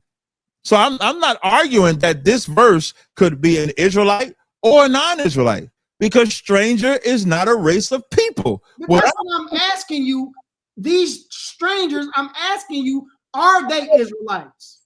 No, I said the stranger in Deuteronomy loves them. The stranger in what? Yeah. It says, love ye therefore the stranger, for ye were strangers and Israelites. That's not the same as in what verse? In you started at 17. Where you said he loved the stranger? Verse 18. Thank you. He doth execute the judgment of the fatherless and the widow, and loveth the stranger. That's how you know that that's an Israelite. How? That's how you know he. Show me where he loves non-Israelites. I'm showing you now. So now, verse 19. At some point, listen, verse 19. It says, "Love ye therefore the stranger, for ye were strangers." Who is he telling to love the strangers in this verse? He's telling Israelites. So, right. So, what would make an Israelite a stranger when they all was in the wilderness together? Not coming from Detroit and going to Chicago. They're all together and never left the area together. So what would make an Israelite a stranger? What make an Israelite a stranger is that when an Israelite comes around Israelites he don't know, he's a stranger. Man, get out of here. They all came out of Egypt together. But they also all died. They also went into the land of Israel and had a whole land of Israel. You had the tribe, land of Reuben, land of Benjamin, land of Ephraim. What Dwayne would have you believe is that every single Israelite knew each other. That's not what I would have you to believe. I would simply say this. If Ephraimite travels to the land of Benjamin, I would simply say this. Stranger to Benjamin, right? Yeah, that would make sense if the verse didn't say, listen, that would make sense if the verse didn't say, love ye therefore a stranger, because you were strangers. Who is he talking about with strangers? He's talking to Israel. That's all about it. So he's telling Israel to love the strangers. Are you saying that he's telling Israel to love Israel? How can Israel be strangers? Yes, he is. I'm going to explain it to you. Let this sizzle in your spirit. When they get into the land of Israel, if I'm from the tribe of Ephraim and I'm in the land of Ephraim, I'm not. Wait. I'm not trying to go to the land. They're not in the land. It says you were strangers in the land of Egypt. Is Egypt a land? Yes or no? They're in the wilderness right now. He was telling them what they used to be. Wait. So you're saying that they only have to keep this law in the wilderness? That's okay. Are you saying they only have to keep this law in You're not listening? See, you're trying to respond before you hear. Are you saying that this? That's not what I said. Are you saying? Okay, so I'm asking again. This is the fourth time I'm saying this. I'm saying that these strangers are not Israelites. Just simply reading verse 19, he's telling these readers, these Israelites, to love the strangers. You said that if Ephraim go around Judah, Ephraim are strangers to Judah. But the verse don't say this, right? It says that you were strangers. All of Israel were strangers in Egypt, right? Yes. So that's different. They were strangers to the Egyptians. Different. So the people that were strangers in the land of Egypt are different from the people that are strangers that they have to love. That's simple. No. When it says strangers in the land of Egypt, before I speak, we agree that when it says strangers in the land of Egypt, the Israelites were strangers to the Egyptians, right? Yes, the Israelites were strangers to the Egyptians. Thank you. So this law, next question I got, simple question. Is this law that's being written only for the wilderness or what they're supposed to do forever? This is forever. Thank you. So when it says, once he says, love ye therefore the stranger, for ye were strangers in Egypt, What this is establishing is how Israel is supposed to conduct themselves as a nation. You are not supposed to treat a Benjamite that's in Ephraimite land as a stranger. You're supposed to love them because the Lord loved you. How do you know? Because in Leviticus 25:35, the Lord said, the land is mine and ye are strangers with me. So in my land, no Israelite is a stranger. That's what the verse is saying. Okay, once again. So now y'all see what he just said, right? That's gonna come back to bite you. No Israelite is a stranger in the land. You just remember you said that, right? All right, so great. So now, once again, y'all, he hasn't answered. How are they to love the stranger if they were strangers in Egypt? When they were all strangers in Egypt, that talks about all of Israel. So the group of people that he is telling all of Israel to love are different than the ones that were strangers in Egypt, because the Egyptians were not strangers in Egypt. The Israelites were.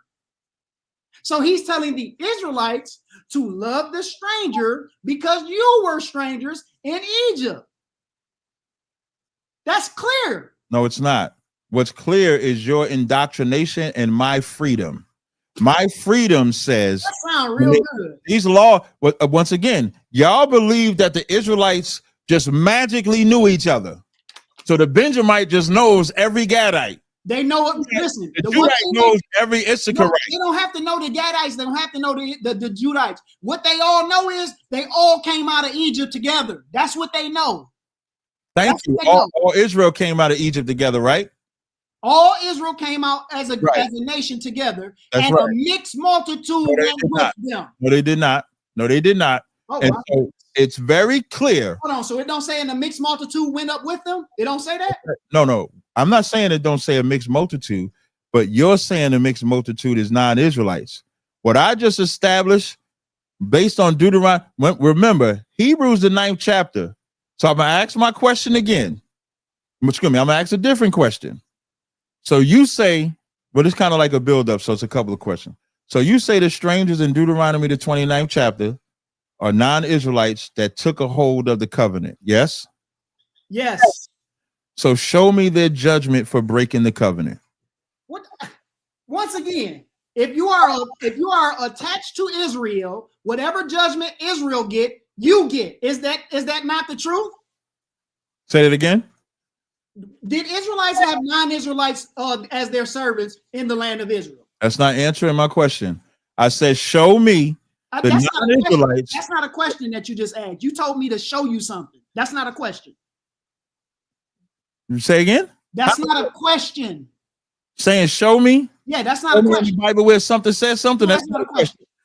No, that's not a question. Is there anywhere in the Bible that these strangers that you say are non-Israelites that took hold of the covenant were punished for their disobedience against God? Yes. Anybody that was attached to, that would join themselves to Israel, when Israel was punished, they were punished right along with Israel. So then you're saying if they're not being punished because they're in the land with Israel and Israel is the one being punished. I said nothing about them not being punished. No. I said, so you're saying the only way they can get punished is if they with the Israelites that have the covenant. That's what you're saying. The only way they'll get the judgment pronounced, the same judgment Israel getting, is if they have joined themselves to Israel. When Israel gets judged, just like when they were in the land of Israel. Hold on, listen. Hold on. That's why I asked you, because I knew you was going to do the show. When did Israelites have servants that were non-Israelites? They could have. They could have servants that were not. Did they or did they not? They could have, like, Salt, like an example. No. When they were in the land of Israel, I'm about to give an example. I think Saul had Doeg that unalived the priests. So yeah, they had non-Israelites there. Of course. Right. So if there was non-Israelites in the kingdom, but they didn't have the covenant. Israel was punished. Hold on, listen. When Israel was punished, when the northern kingdom was cast out, when they were cut off, were non-Israelites with them when the Assyrians came in? Well, that's different though, because the Lord were non-Israelites with them. They didn't have the covenant though. But were they with them? No, I would say no. They didn't have no strangers. They didn't have no non-Israelites as their servants. No, what I'm saying is when the northern kingdom got put out and the Lord put the other nations in there, that was from a ruling part. That's not a covenant part. That's a breakage of the covenant. No, that's not what I'm asking. Like really, what I want the audience to pay attention to is that Dwayne's answer just that's not what I'm asking you though. Dwayne's answer just proved that Deuteronomy the 29th chapter is not talking about non-Israelites, because he said, the only way non-Israelites get punished is if they're amongst the Israelites. My statement that's not what I said. That is what you said. I said any non-Israelite that joined themselves to Israelite were treated, they were just as one born among them. Right. Just like an Israelite. But we're not talking about judge. They get judged right along with Israel. But that's not what we're talking about, though. What we talking about is about that now, because you said that's not what we talk about. What we talk about is Christ said, Hebrews 9:15 says he is the mediator for the New Testament for the redemption of those that was under the First Testament. The word redemption means, you keep trying to weasel out of this, man. I'm not weaseling. I'm back to my point. Redemption generally refers to the act of atoning for a mistake, fault, guilt, or state of being rescued or saved. Non-Israelites never had this covenant. When you read Deuteronomy, the first chapter, 29:1, the covenant is to Israel. When you read verse 13, the Lord says in verse 13, the Lord says that he may establish thee today for a people unto himself, and that he may be unto thee a God, as he has said unto thee, as he has sworn unto thy fathers, to Abraham, to Isaac, and to Jacob. Neither with you only do I make this covenant. It's only to Israel. I know you keep saying only, and only is never in the text. Anyway, made a covenant with another nation by nation. I'll let you talk. You keep throwing these words that's not in the text. Now, I'm gonna ask you this: were the mixed multitudes that went a lusting, are those the same mixed multitudes that you said were Israelites? You gotta show me what verse you're talking about when you Numbers 11. Is it Numbers 11? Let me see. Numbers 11:4.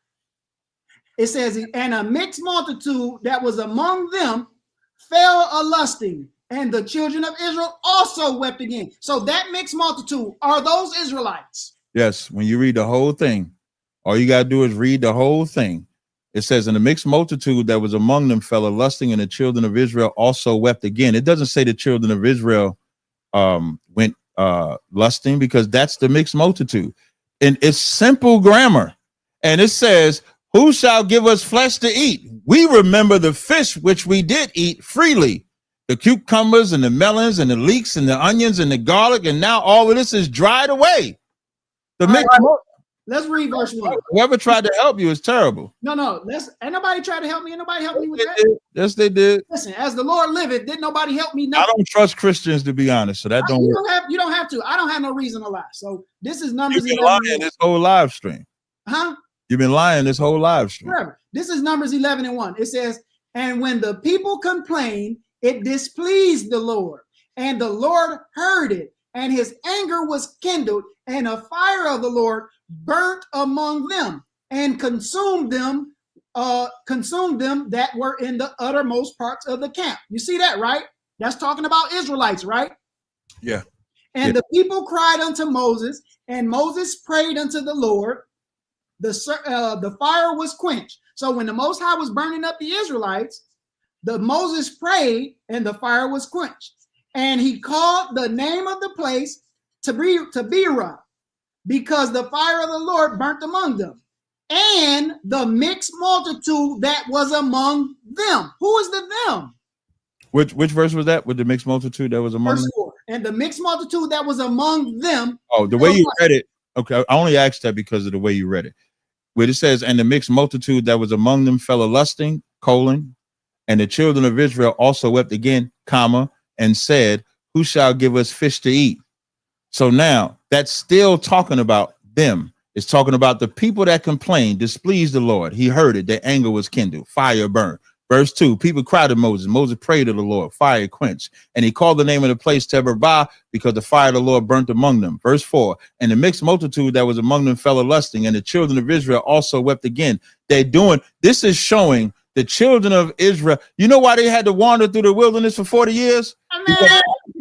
You ain't got to tell me why, man. I'm talking about this verse. I asked you, is this verse? I said, it says, and the mixed multitude that was among them. Who was the them that the mixed multitude was with? It's all Israel. Okay, so that's why I asked you. So you're saying that this mixed multitude are Israelites that are among Israelites. Yeah, when it says in the mixed multitude that was among them, the mixed multitude is just talk about the mixture of Israelites. And it says they fell a lusting. So the mixture of Israel that was amongst Israel. No, that's what you're saying? No, that's not what I'm saying. Okay. The mix, and it says it's first it tells what happened to the children, the people, right? It says, and when the people, that's talking about the people, right? That are all Israel, according to you. It says Moses prayed for those people that were being burnt. And then it says, and the mixed multitude that was among them. So the mixed multitude are the ones that are among the ones that the children of Israel that were being burnt, right? Say that one more time. The mixed multitude are among the ones that were being burnt, right? This is all Israel. This whole thing is all Israel. So, but the mixed multitude within this verse, you're saying is Israelites, but it's saying that the mixed multitude. Yeah, just because.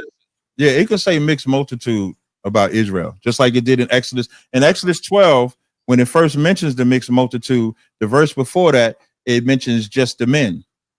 And then in the very next verse, it says mixed multitude for the children. The men and the children. No, it says besides children. It doesn't mention the children. It's saying that there's no children. When it says besides children, that 600,000 is only men. Besides children. So but the children are besides them. No, they're not. Children are counted or not, or just not counted, right? I can't. Are you serious right now? Let's go to the word. Let me show you, because maybe you got to see it. You got to see it to believe it. Exodus 12.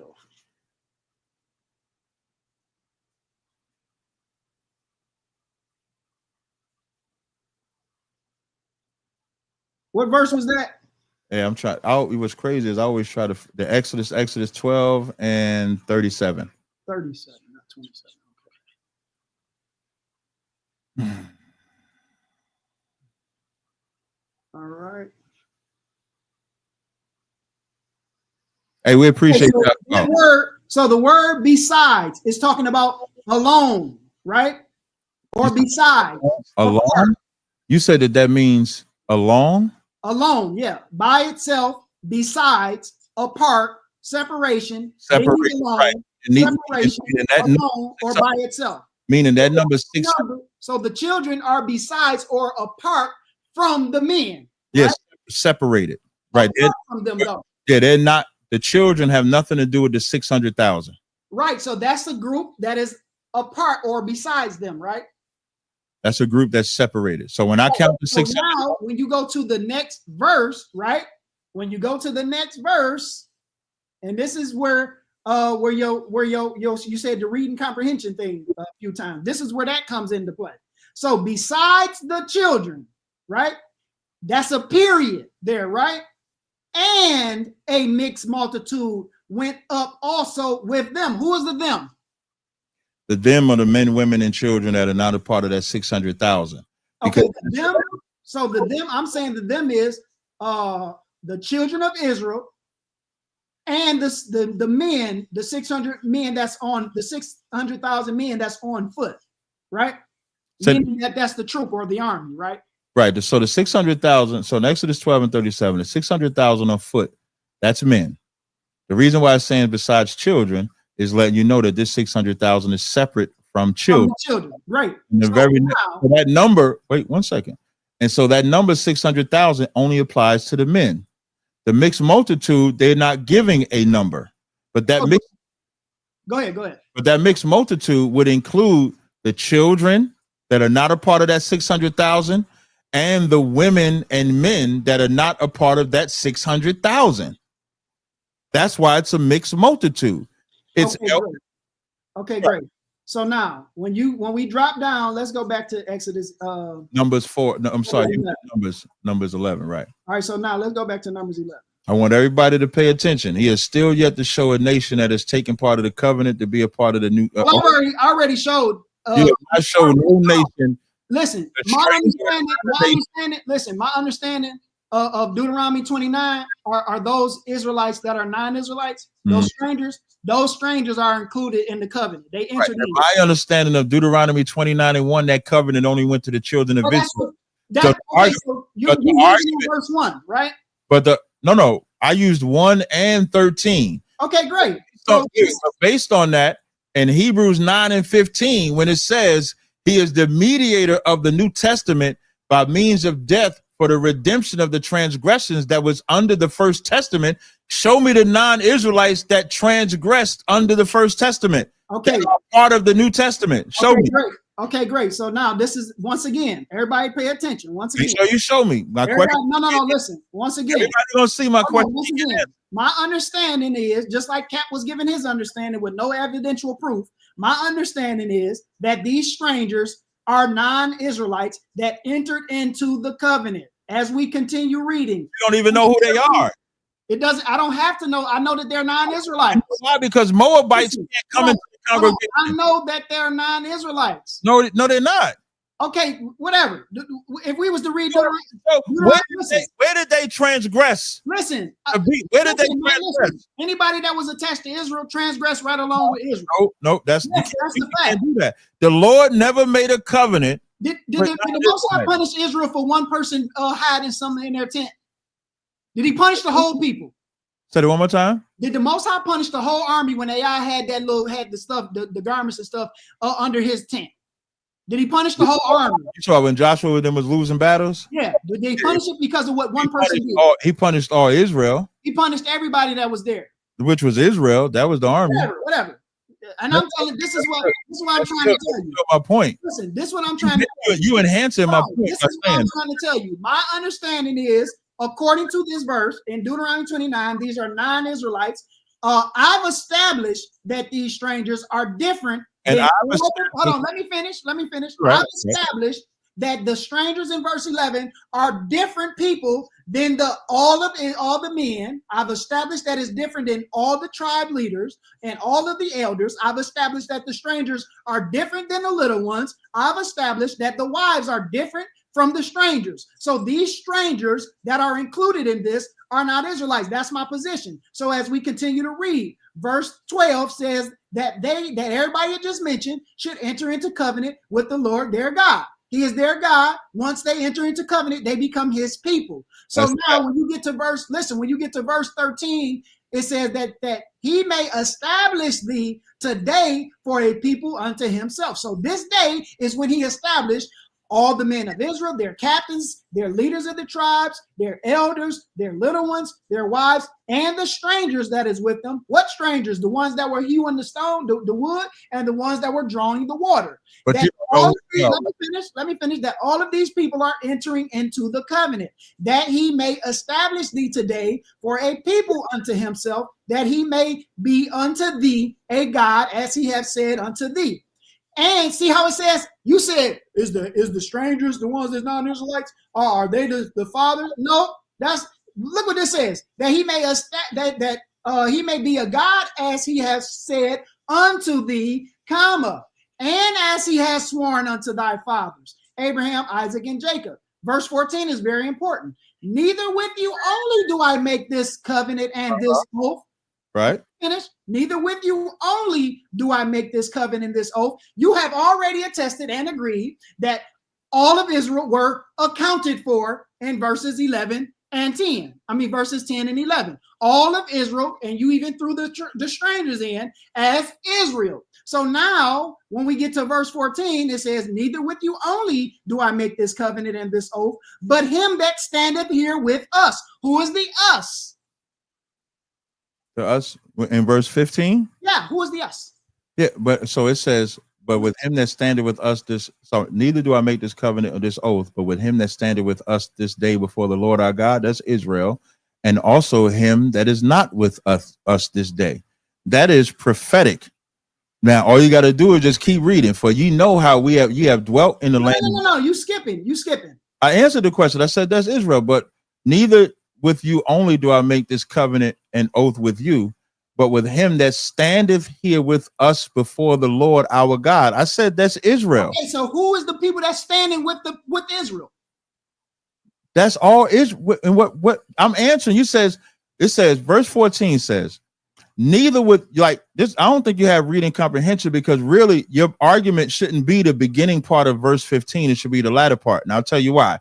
Verse 14 says, neither with you only do I make a covenant and this oath. So now he's saying, I'm not just making this covenant with you, but with him that standeth with us this day before the Lord our God, which is Israel.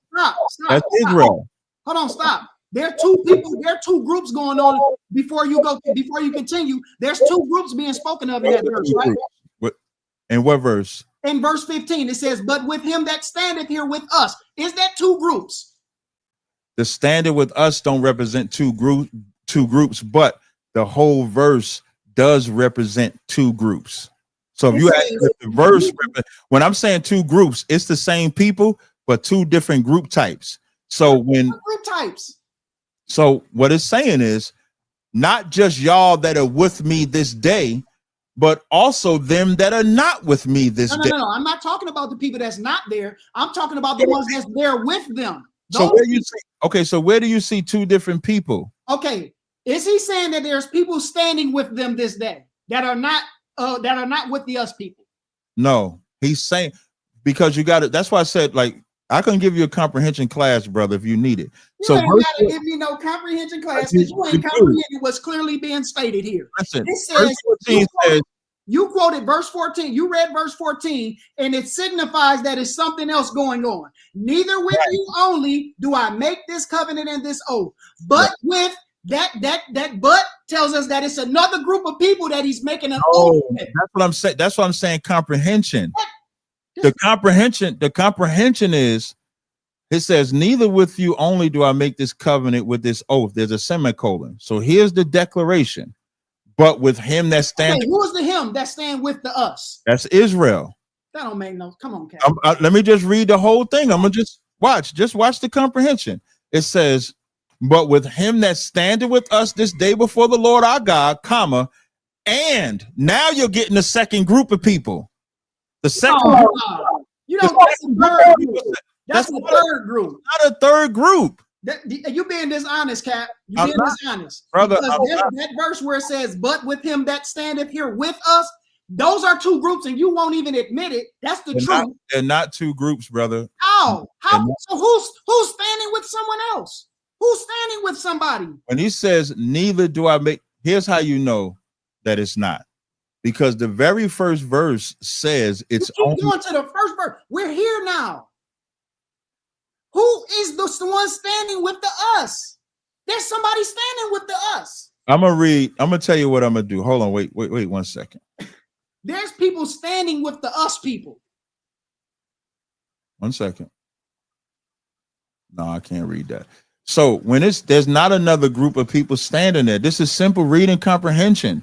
Neither with you only. Who's the you only?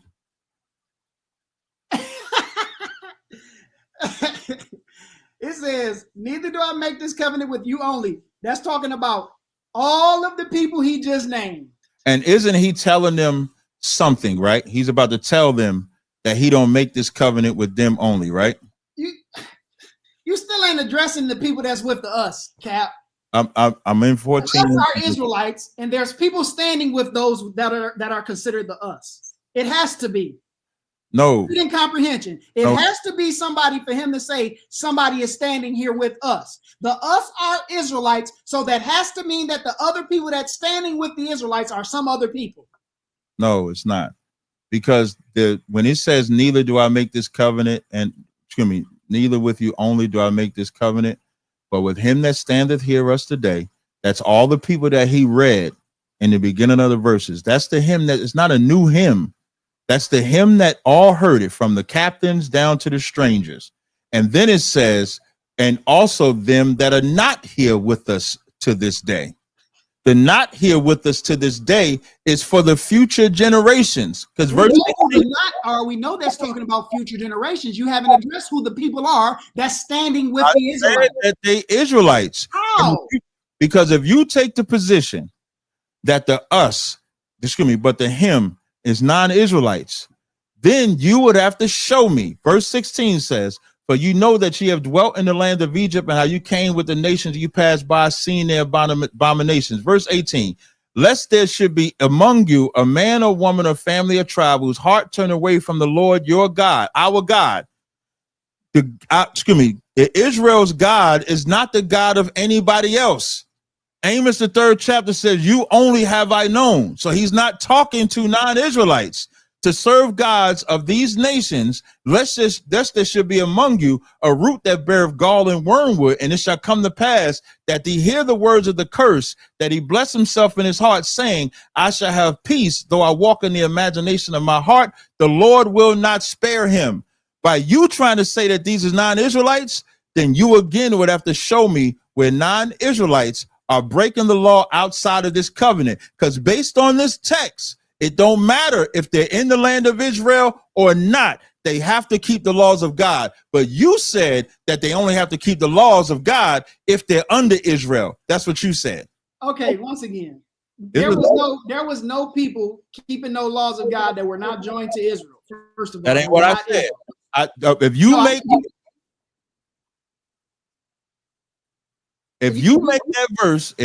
that verse to him, non-Israelites, then that means generationally, whatever nations you're saying are the strangers in that verse has to generationally keep the commandments or they get punished. That's what you're saying, because you just admitted that this is talking about generations. Once again, you keep diverting from what we are talking about. We are talking about this is a precedent about, because you wanted to go to Hebrews 9 and you wanted to see the precedent for non-Israelites entering into a covenant or whatever.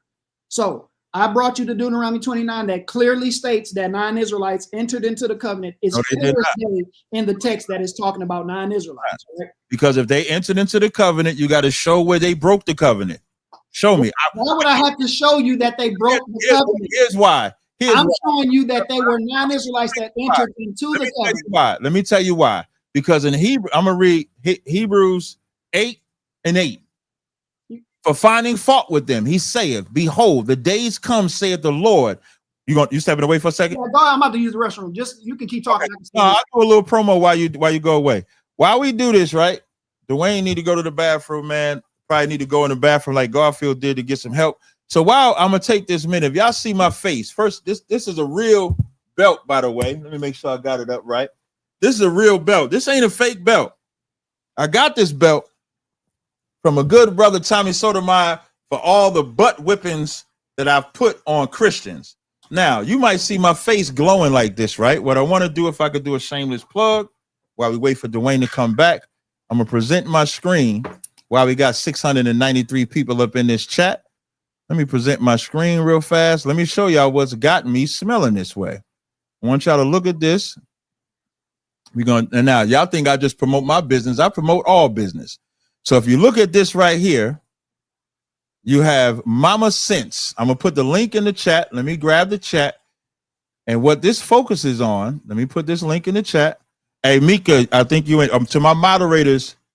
If y'all can make sure y'all put that in the chat. What has my face glowing is this resurrection facial oil.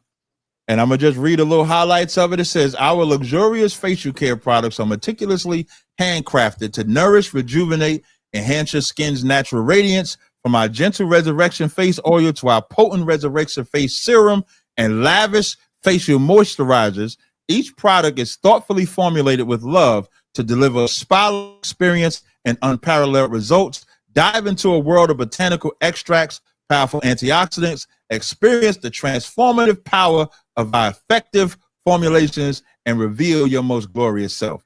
Shout out to Mama Sense. This is amazing. I just want to let y'all know. That's why I look so glorious up in here, face shining and glowing. Dwayne, you look a little ashy. Hey, I sweat. A little bit of this. Sweating. That's why you sweating. Listen, you look a little ashy. I could say I'm sweating. You sweating. Listen, anybody go back to the beginning? I've been glowing since I got on here, but you look ashy though. I got you covered. But now, Hebrews 8:8 that I was reading. He said, why does it matter if they broke the covenant? It says, I didn't say why it doesn't matter. That's not what I said. I said, show me where. I said, I don't have to show you that because we're talking. You brought me here to show. Why does it matter? You did say that. You might. I don't have to show you. I don't have to show you where they broke the covenant. The point was to show you non-Israelites because that's what you asked. No, non-Israelites entering into the covenant. They didn't enter into the covenant. Yeah. What nation was it? What you mean? It don't tell you. You noted the nation of Israel into the. Listen, nation of Israel are different than everybody else. If you're not an Israelite, in Hebrews 8 as a nation. It said in Hebrews 8:8, it says, for finding fault with them, it said, behold, the days come when I will make a new covenant with the house of Israel, with the house of Judah. Is that covenant for everybody or just the house of Israel, house of Judah? According to that covenant is for everybody. Read that. Where does it say that in that verse? That covenant is for everybody. Where does it say that in that verse? What does it mean for all nations of all? Where does it say what does it mean? Windmilling. You're windmilling now. No, I'm not windmilling. I'm doing what you be doing. No. I'm doing what you be doing. In that verse, where does it say all nations? Okay. It's specific. It says he's making a new covenant with the house of Israel. Listen, I know you want to stick on this covenant thing, but that's not what we're doing, right? Okay, so when you say stick to this covenant thing, the title is Two Views on Salvation. My position, and maybe you can reset your position too. You want to go first and reset your position? I mean, I don't need. We don't need to go nowhere. We don't need to. Okay, but when you say I want to focus on the covenant, yeah, but that's what you're trying to do. You're trying to stick to a covenant conversation. You're trying to. In Romans the 9th chapter, it says who pertain the adoption, the glory, the covenants, and the promises. You can't have salvation from my position. Remember, I'm an Israelite. So as an Israelite man, you cannot have access to salvation unless you're an Israelite under the covenant. So that's why a lot of my verses or my position is the covenant, because the promise and the covenant is everything. So that's where we differ. Yeah, but it's different. But I'm trying to get you to see. You're not you hinging on all of these covenant conversations, and we're talking about salvation and is it only for Israel? So I would like, instead of us doing what we did before, I want to stick to those type of conversations, because this is dealing with strictly with salvation. Us dealing with who entered into the covenant. We only came to the covenant thing because you asked me to show you where another nation entered into the covenant. That's why we went to Deuteronomy 29, right? Okay, if you want to just do salvation, that's fine. But one question, doesn't it's not that I just want to do it. It's like we getting away from where I know you want to go somewhere. I have somewhere that I wanted to go. I don't mind you going somewhere. I see you. You want me to add you? Yeah, add me on that. All right, so I'm gonna remove this one. Okay. There you go. All right. You actually sound better. It sounds better. I know, and I hear you better. Yeah. So I'm gonna kick the other one from the studio. All right. Go ahead. All right, no problem. All right. There we go. So now, wait. Let me stop sharing my screen. So now, if you want to stick to salvation, my only position, so everybody can understand the reason why I keep sticking with the covenant, because for me, without that covenant, you don't have access to salvation. But if you want to stick with terms of like salvation like that, we fine. So let's reset. We've been going for 2 hours now. I'm good till about 6. You good till about 6? Yeah. Let me see. What time is it? Or 6:30. I could stretch it to about 6:30 or so. Only because on Mondays I like to watch General Hyman's class and the radio show. All right, so that's good. So okay, perfect. This is what we'll do, right? Yes, I'm gonna reset. I'm gonna let you guide. Look, no. For the next, I want you to press, because I was pressing this last time. I want you to press so I can. You wasn't pressing at all. That's why I don't mind you doing it. Yeah, I was. Okay, so great. Okay, well. Yeah, you wasn't pressing nothing. All right, well let's go to pressed. Let's go to. Let's go. You about? Hey, listen. Go on and get your towel right now. You know that little towel you be having. Listen, when they go back to that towel, live, this glow right here, Mama Sense. If y'all ain't got this glow, let me put it up in the camera. If y'all ain't got this glow, get this facial oil from Mama Sense. Mika, did you grab that link? Mika, grab this link and put this in there. Make sure y'all get that glow and get that facial hair. There. All right, so I want to go to Romans 11, but I want to go to I really want to hit you with this Ezekiel 37 first. All right, let's go to Ezekiel 37. So it's your understanding, so I'll be clear, it's your understanding that the Gentiles are not just the northern kingdom, right? They could be northern and southern kingdom, right? My position is that Gentile just means nation, which could be anybody based on context. But you still saying the Gentiles that the New Testament writers write about, or Paul writes about, are Israelites, right? Yes. No. And depending on when you see the word Gentile, context supersedes the definition. So if the context is talking about Israelites, it's Israelites. If it's non-Israelites, then it's non-Israelites. Okay, yeah, like for instance, in Ephesians 2, you would say that the Gentiles in the book of Ephesians are Israelites, right? Yep. Okay, and you would say that the Gentiles that's talked about in Romans 11 are Israelites, right? Yes. Okay, great. So this is the question, right? Because it's my understanding that all of the prophets prophesied about the return of one kingdom, right? In particular, Ezekiel prophesied of the return of one kingdom. And we'll start in Ezekiel 37. That's where you're going now? Yeah, Ezekiel 37. And we'll start at verse 15. I'll start with you can get it. You can read it when you get it. That's fine. Okay. Okay, so now Ezekiel chapter 37, verse 15, it says, the word of the Lord came again unto me, saying, moreover, thou son of man, take thee one stick and write upon it for Judah and for his children, his companions. Then take another stick and write upon it for Joseph, the stick of Ephraim, for all the house of Israel, his companions, and join them one to another into one stick, and they shall become one in thine hand. And when the children of thy people shall speak unto thee, saying, wilt thou not show us what thou meanest by these? Say unto them, thus saith the Lord God of Israel, behold, I will take the stick of Joseph, which is in the hand of Ephraim, in the hand of Ephraim, and the tribes of Israel, his fellows, and will put them with him, even with the stick of Judah, and make them one stick, and they shall be one in mine hand. And the sticks whereon thou writest shall be in thine in thine hand before thy eyes, and say unto them, thus saith the Lord God, behold, I will take the children of Israel from among the heathen, whither they be gone, and will gather them on every side, and bring them into their own land, and I will make them one nation in the land upon the mountains of Israel, and one king shall be king unto them all. And they shall be no more two nations, neither shall they be divided into into two kingdoms anymore. So would you say, I believe this too, would you say that this is talking about all of Israel being brought back and made one body together, one kingdom together? Yes. So now this is what they knew, right? All of the prophets knew that this was going to be established, that they were going to be. Jeremiah prophesied the return of one kingdom. Zechariah prophesied the return. Say what? I say Hosea, pretty much Hosea, all of the prophets pretty much prophesied. So right. This is Ephesians chapter 3.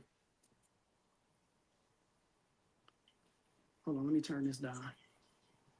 All right, so Ephesians 3 says, for this, verse 1, for this cause I, Paul, the prisoner of Jesus Christ for you Gentiles.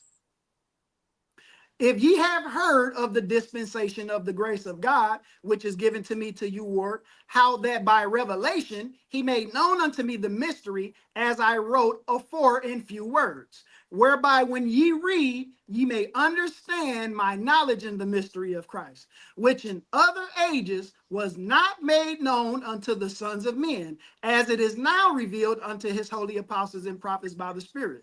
That the Gentiles, this is what wasn't made known, that the Gentiles should be fellow heirs and of the same body and partakers of his promise in Christ by the gospel. So you see how it says it wasn't known in other ages that the Gentiles would be fellow heirs and of the same body, meaning one body. You see that? Yeah, you wrong though. Huh? I'm wrong about what? I ain't even saying anything. Yeah. What am I wrong about? Where you going with it? But you can finish. But I agree with you. It says it wasn't known. The mystery wasn't known to the sons of men that the Gentiles was going to be fellow heirs and of the same body, right? That's not what it's talking about, but it does use that language. What is it talking about? The mystery, where we gonna? You think the mystery is that non-Israelites was going to be allowed to come back? That's not the mystery. No, hold on. The mystery, it tells us what the mystery is. Right. You saying that the non-Israel. I'm using the word says Gentile, but I'm just saying non-Israelite. You believe that the mystery that was revealed to Paul was that non-Israelites should be fellow heirs and of the same body. That's what the verse is saying. Right. So now we agree that the same writer of Ephesians is the same writer of Romans, right? Yeah, but let's not try to leave. Let's not try to leave. I want a real good solid answer on this. I'm not. Okay, so Ezekiel prophesied the return of all of Israel being one body, right? Right. Okay, so that would include the scattered Israelites. Ezekiel prophesied of the Lord gathering us all back from where we were into one body. Yeah, it's important. It's still them becoming one body. It doesn't matter if it's the Lord doing it or not. Where's he gathering them from? It doesn't matter where he's gathering them from. It does matter. Hold on. The point is that it's known that both kingdoms are that all of the scattered Israelites and all of the southern kingdom are going to be made one again. That's what we're talking about. So those scattered Israelites could be anywhere, right? It doesn't matter where they're at. The prophecy is that they're all going to. The prophecy is that they're all going to be made one again. So in Ephesus, where Paul is writing this letter, is Israelites there scattered? We're not. Listen, Cap, don't do this. Yeah. I see you sweating. Don't do this. I'm not sweating at all, but you know you're about to get cut though. Or whatever. Well, cut me then. Answer the question. Answer my question. I said in Ephesus, the Israelites that are there, are they scattered? The Israelites, that's weird. In Ephesus, these are Gentiles. He's talking. The letter. It's my position that these are Gentiles that I get what you're saying, but so you're saying there was no Israelites in Ephesus? That's not what. Listen, Cap. That's not what I'm saying. I'm talking about in the text that I I'm just asking a simple question. No, listen. The text that I presented to you, it says that it wasn't known in other ages that the Gentiles, who you would say are Israelites, are going to be of the same body and fellow heirs. That's what the verse says. But Ezekiel prophesied of all of Israel, and Zechariah and Hosea prophesied of all of them being one kingdom again. This verse is saying it wasn't even made known to the sons of men that the Gentiles was going to be fellow heirs and of the same body. My thought is that the Gentiles, it was stated in the Old Testament how the Gentiles were going to be able to see the light of salvation. They just did not know that they were going to be of the same body and partakers of the promises in Christ, which is now being revealed. So if Paul is telling the readers of this letter that it wasn't even known that the Gentiles who you say are Israelites were going to be fellow heirs and of the same body, then that would mean Ezekiel, Jeremiah, Zechariah, Hosea, all of these people who don't know what they're talking about because they prophesied the return of one body. So these people cannot be Israelites because it was known to the Israelites that all of Israel was going to be made one body. So now I'm going to stay right in the book of Ephesians. Y'all just heard that long-winded Christian mumbo jumbo. So I'm going to break down what he's saying that he got wrong. And then I'm going to explain why I easily have that position and why he wouldn't answer were there Israelites in Ephesus, because he knew once I asked that one question, it destroys his whole argument. Yeah, there were Israelites in Ephesus. Okay, now you want to say that because I'm about to wash you. It don't matter. Yeah.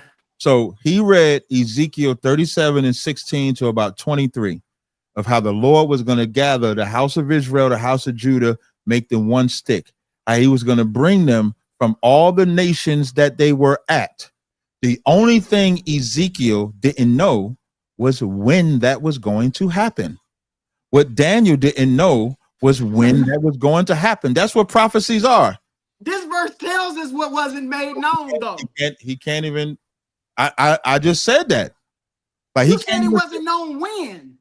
When Ezekiel wrote that, he did not know when it was going to happen. It doesn't say 50 years from now. this is going to happen. 100 years from now, this is going to happen. He's giving a prophecy of what's going to happen. Hosea gives a prophecy of when the children. You're doing it again, Cap. One thing I did not do, when you read Ezekiel 37:16 and all them verses, I didn't interrupt. When you just gave your breakdown just now, I didn't interrupt. Go ahead, man. As I'm talking and cutting your argument to pit. You're not. You should be able to rest. Go ahead. Go ahead. I'll be back. Now, you leaving or you No, go ahead. Go okay, ahead. I got you. So now in Ezekiel 37, they're given a prophecy. When Hosea says that ye are not going to be my people for a time, the children of Israel wasn't his people. And then he said, in the place where it was said, ye are not the children of God, there you shall be called. You know when that was revealed in Rome? When Paul said it to the children of Israel in Rome. So when it says how that by my revelation, he made known unto me the mystery, as I wrote afore in few words, he's revealing now through Christ, this is the time that we're going to get gathered together. He's revealing this is the time that now through Christ, the northern kingdom and the southern kingdom that were once afar off or separated from Christ, now this is the time that you come back. Now, let me prove it and stay right in the book of Ephesians. Let's go to Ephesians 1. Ephesians 1, same chapter. I ain't read no verses yet except his verses. So when he sit there doing all that, that's because he can't sit still because it hurt. Ephesians 1, let's see who the letter was written to. And remember, he didn't want to say any Israelites was in Ephesus at first. Now he's going to have to. It says, Ephesians 1, Paul, an apostle of Jesus Christ, Yahweh Shah Mashiach, by the will of God, to the saints which are at Ephesus. Psalms 50 and 5, you're only a saint if your ancestors made a sacrifice to God. That's Psalms 50 and 5. Verse 4, it says, verse 4, according as he hath chosen us in him before the foundation of the world, that we should be holy without blame before him in love, having predestinated us unto the adoption of children by Jesus Christ to himself. So the same man that wrote Romans that said the adoption belonged to Israel is the same man that is writing a letter to Ephesus and saying predestinated us unto the adoption of children by Christ. So now that mystery wasn't revealed to Ezekiel. That only thing that was revealed to Ezekiel is that it was going to happen. What was revealed to, and why is it even saying mystery to Paul? Because Paul was persecuting followers of Christ until in the book of Acts, you can read where Christ says to Paul, how long do thou persecute, pick a kick against the pricks? And then Christ revealed to Paul, this is the time where it was said, aforetime, you are not the children of Israel, there you are the children of God. We are predestinated unto the adoption of children by Jesus Christ himself. So when you go to Ephesians, the 3rd chapter, when it says that the Gentiles is not a race of people. Gentile just means nation. Anybody can be that. So when it says fellow heirs and of the same body and partakers of the promise was only given to the children of Israel. So he only wanted to deal with salvation. I'm fine with that. But he brought us to a verse that has the word promise in it. So because that verse has promise in it and Paul wrote promise, Paul said only Israelite pertain the promises. So unless Paul is schizophrenic, you would have to say either Paul is a liar or the same promises in Ephesus that belong to Israelites is the same promises that was in Romans that belong to the Israelites. Great. It amazes me how y'all always do this. You're being long-winded, and then y'all be long-winded. Like it's just crazy to me. But I didn't say you was long-winded. I said you was interrupting. I'll let you go. You interrupt. No, I'm saying, but I'm talking to the people. Said you was long-winded. Not me. Okay. We've been straight. You and I have been straight. Oh, okay. I thought I heard you say that. My bad. I thought I heard you say that. Oh, okay. All right, sweet. I might have said long-winded and saying nothing or loud and saying nothing or. Once again, you have a conundrum, a problem, a situation going on where you keep adding the words only into the Bible. Every time you put the word only in the Bible, a cat should grab your tongue. That's what should happen every time. I'm just going to say that. Every time you say only, And the text don't say only. Something should just scratch your tongue. A cat should just scratch it. But anyway, so now you haven't addressed the fact. I know you made a claim. You made claims about Ephesians. You said, oh, that means that they had to do this. And Ephesians 3 and 6, once again, tells us what wasn't made known. It tells us what verse 5 is talking about. Verse 5 says it wasn't you. I noticed you said. I'm just trying to follow you in Ephesians 1, you said? I'm in Ephesians 3. Gotcha. Back to where we started. Gotcha. You said that Ezekiel just didn't know when it was going to happen.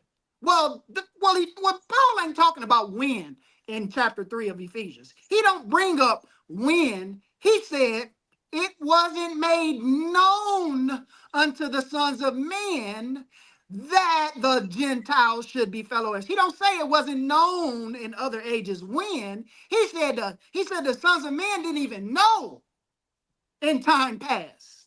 That would include Ezekiel, Hosea, Jeremiah. Those are in time past sons of men right there, right?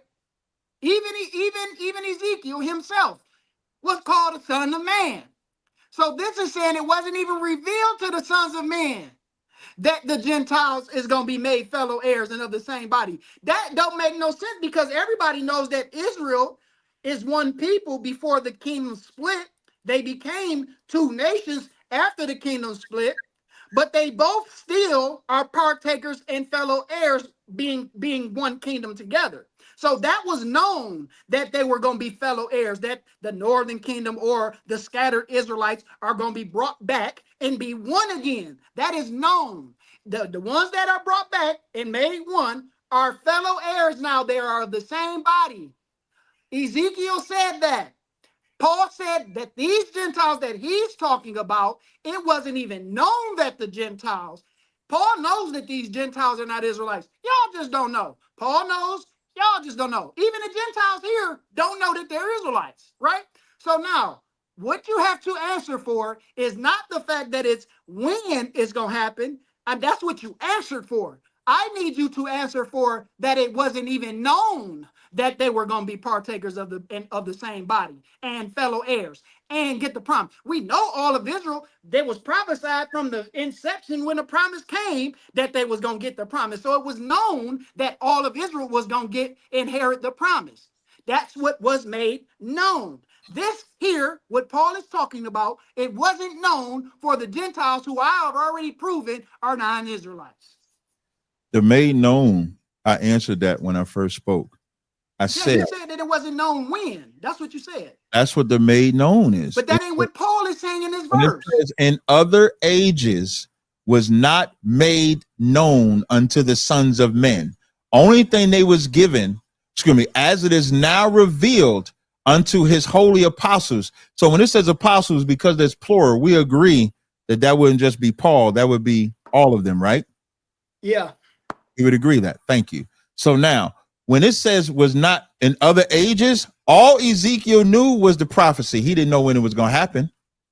All Daniel knew is the prophecy. Don't know when it's going to happen. Hosea, the prophecy, but don't know when it's going to happen. So when it says in other ages was not made known, they did not know when it was going to happen. What did the disciples ask? What did Peter ask Christ? Will thou now restore? They always wanted to know when things were going to. That's not what Paul is talking about, though. Can you at least admit in the text that we're reading in Ephesians that Paul is not talking about it wasn't known when? Yeah, no, I cannot. Talking about it wasn't known when. Other ages was what's the only thing? Your position is that what's being made known is that non-Israelites are fellow heirs, correct? No, that the Gentiles who are non-Israelites, it wasn't made known that they were going to be fellow heirs. That's what I'm saying. What's being made known is that.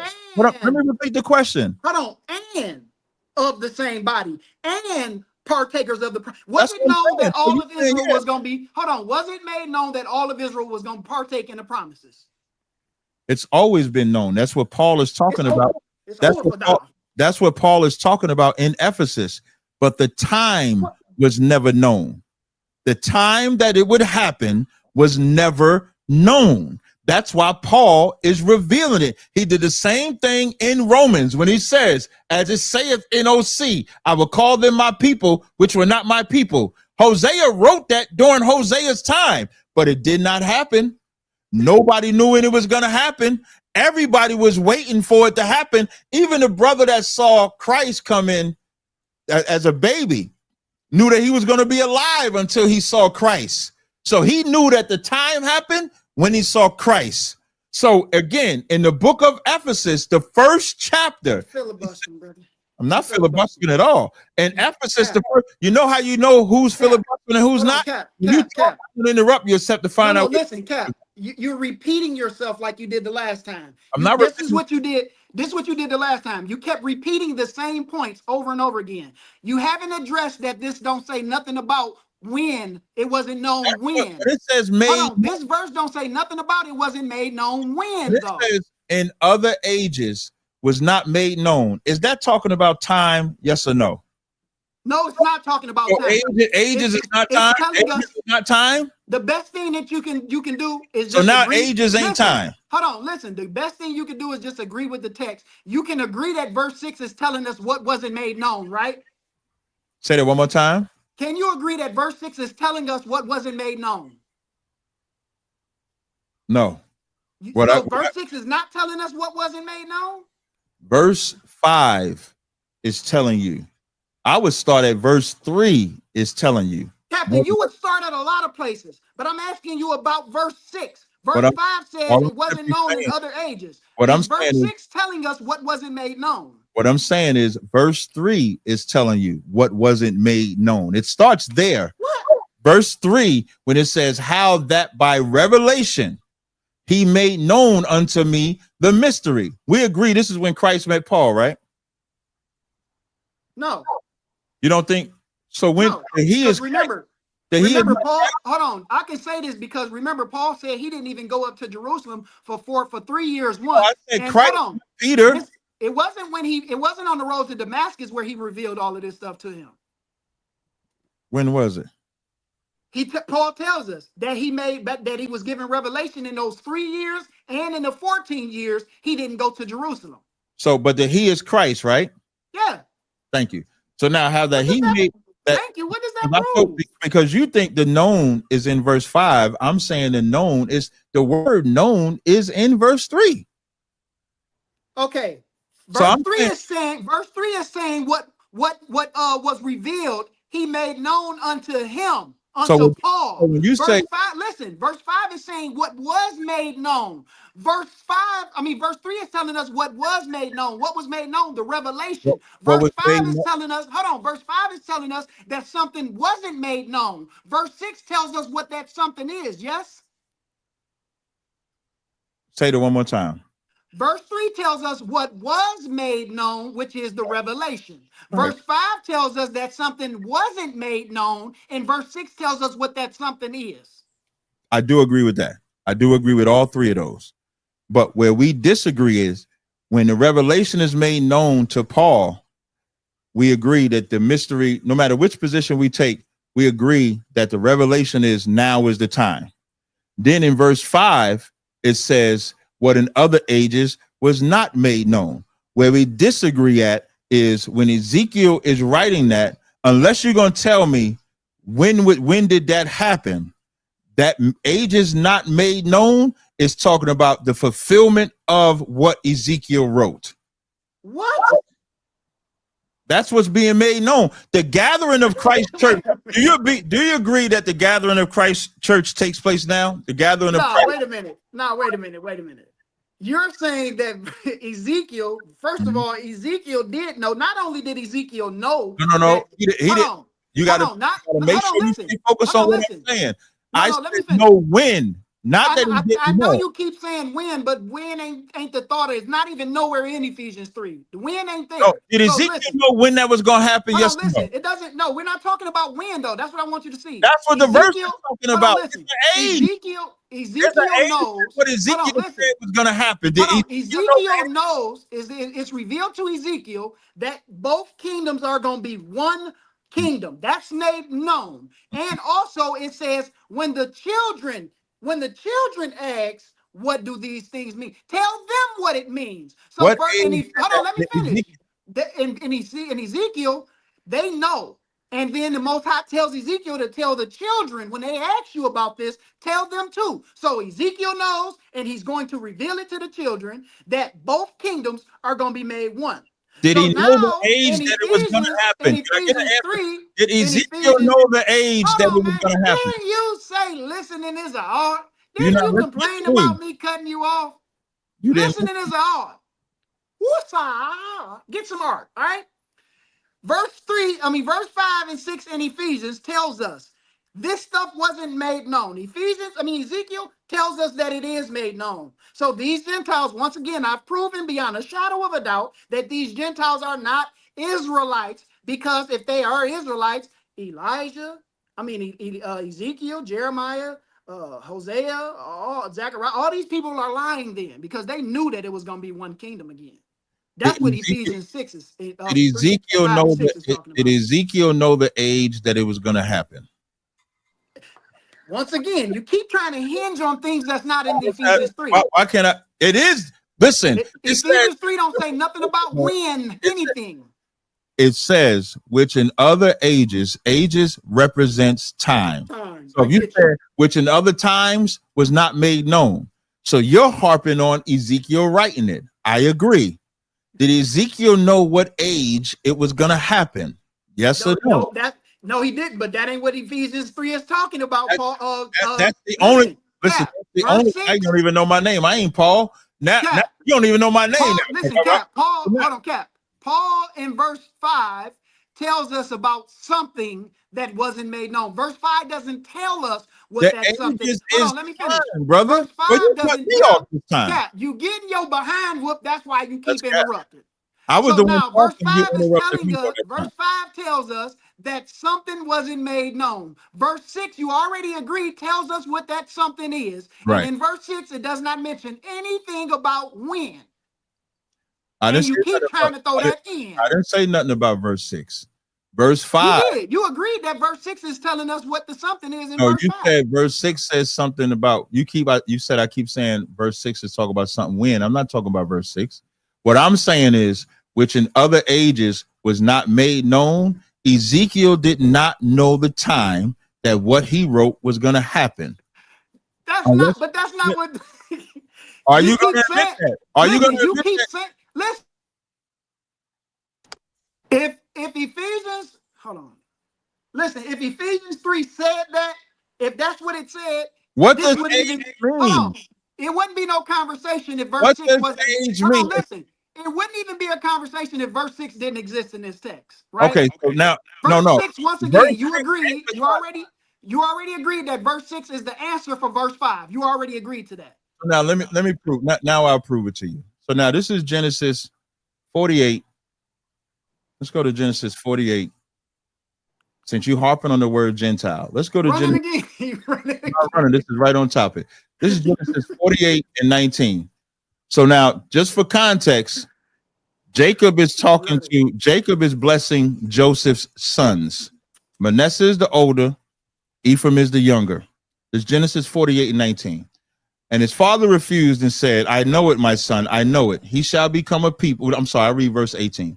And Joseph said unto his father, not so, my father, for this is the firstborn, and put thy right hand upon his head.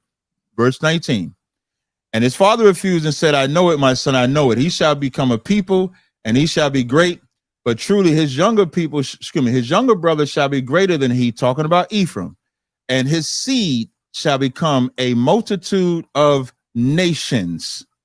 That means that Ephraim, one tribe, ladies and gentlemen, would become a multitude of nations. In the Old Testament, that word is goyim. In the New Testament, that word is ethnos, which is Gentile. So you can see Ephraim in Genesis is prophesied to become Gentile. So when we go back to Ephesians. No, it don't say that they're going to become Gentiles, Cap. What does it mean to become a multitude of nations? You capping, Cap. What does that mean to become a multitude of nations? You capping, Cap. What does that mean to become a multitude of nations? You capping, Cap. Why you want to answer? What does it mean to become a multitude of nation? Look at them cooked. You're gonna be What does it mean? What does it mean? How you What hold on? does How you it gonna say mean to somebody? Hold become? on. How you gonna say somebody cooked Oh, and you don't say, ran from what does the conversation? that this word? You ran from the The, conversation the to word. start talking Here's about what I the did. name All Gentiles. I want to do is just finish. You ran from the conversation. Here's what I did. What I did was he's harping on Ephesians 3 and 6. No, I'm not harping on the word Gentile, Cap. Yes, you are. No, I'm not. I'm harping on what was made known. I'm harping on what was made known. He just ran from my question. What does it mean? What does it mean to become a multitude of nations? Cap, nation Gentile. Cap, when we were answered. I answered all your questions. Hold on, Cap. When we were just in Ephesians 3, right? When we was just there, running again. You ran to Genesis 48. I did not run. The only way I can run, you flew over speed bumps and everything. For the listening audience, here's what's running from a scripture. If either one of us get hit with a scripture and we change the subject totally to something else. That's what you're doing. I didn't change this totally to something else. You did. Ephesians 3 and 6 says that the Gentiles should be fellow heirs. His position is that the Gentiles are non-Israelites. My position is that the Gentiles are Israelites. So what I did, you left out my position. You didn't say my whole position. No problem. You brought a part of my position. Same body, partakers of the promise. That's his position, and that they're non-Israelites. I didn't think I had to say that. But now that's your position. Yeah. My position is that these are that these are Israelites that are allowed to come back. So what I simply did was showed a prophecy that Jacob gave to Joseph, that one tribe, Ephraim, would become a multitude of nations. So my question to you is, what does it mean when it says Ephraim became a multitude of nations? It just means that they were split up. It just means that they were scattered into a whole bunch of nations. So those nations, is that word Gentile? In Hebrew, goyim, would that be goyim like Gentile would be goyim? Right. Does the Old Testament use the word Gentile for translation purposes?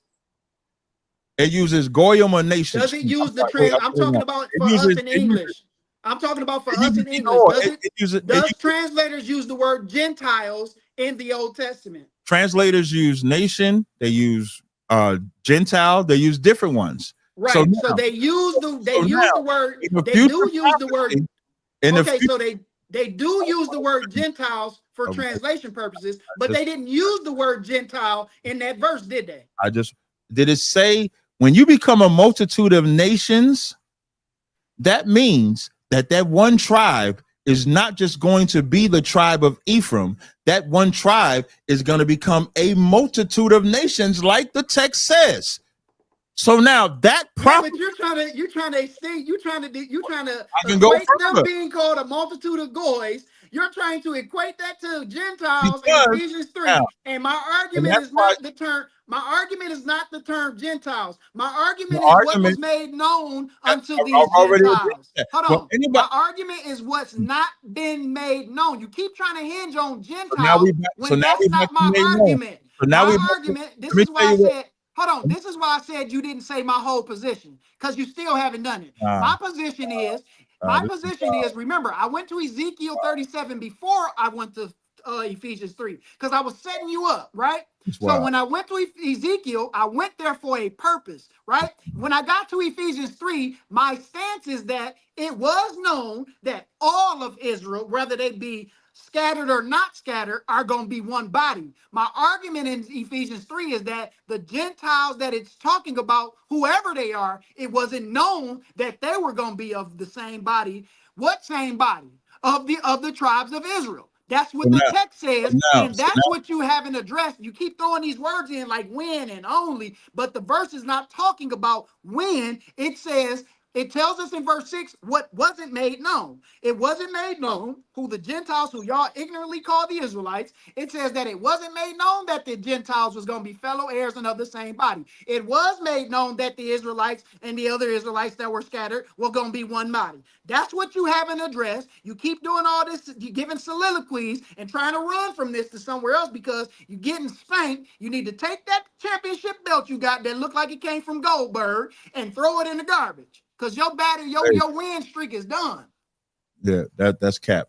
And Your so win streak is over. It's over for now. With all that long-winded talking, I know. Now we're back to talking about ages. First, he said, anybody go back and listen to him, the only person filibustering is him. So now we got to go back. First, he said, I wasn't addressing Ephesians 6 when I was talking about the ages.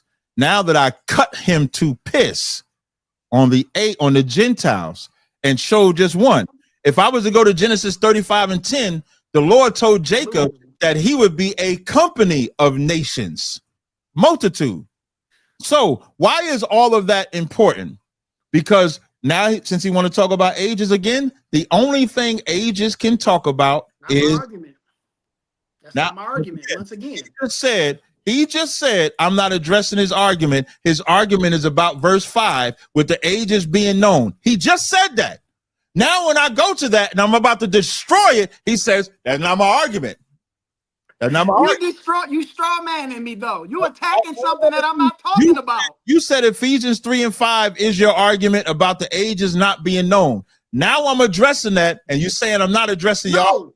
My argument is verse 6 is what verse 5 is talking. Did y'all hear that? Verse 6 is telling us what wasn't made known. No, he's trying to go before verse 6. I'm talking about both verses go together. Verse 5 don't tell you what was known.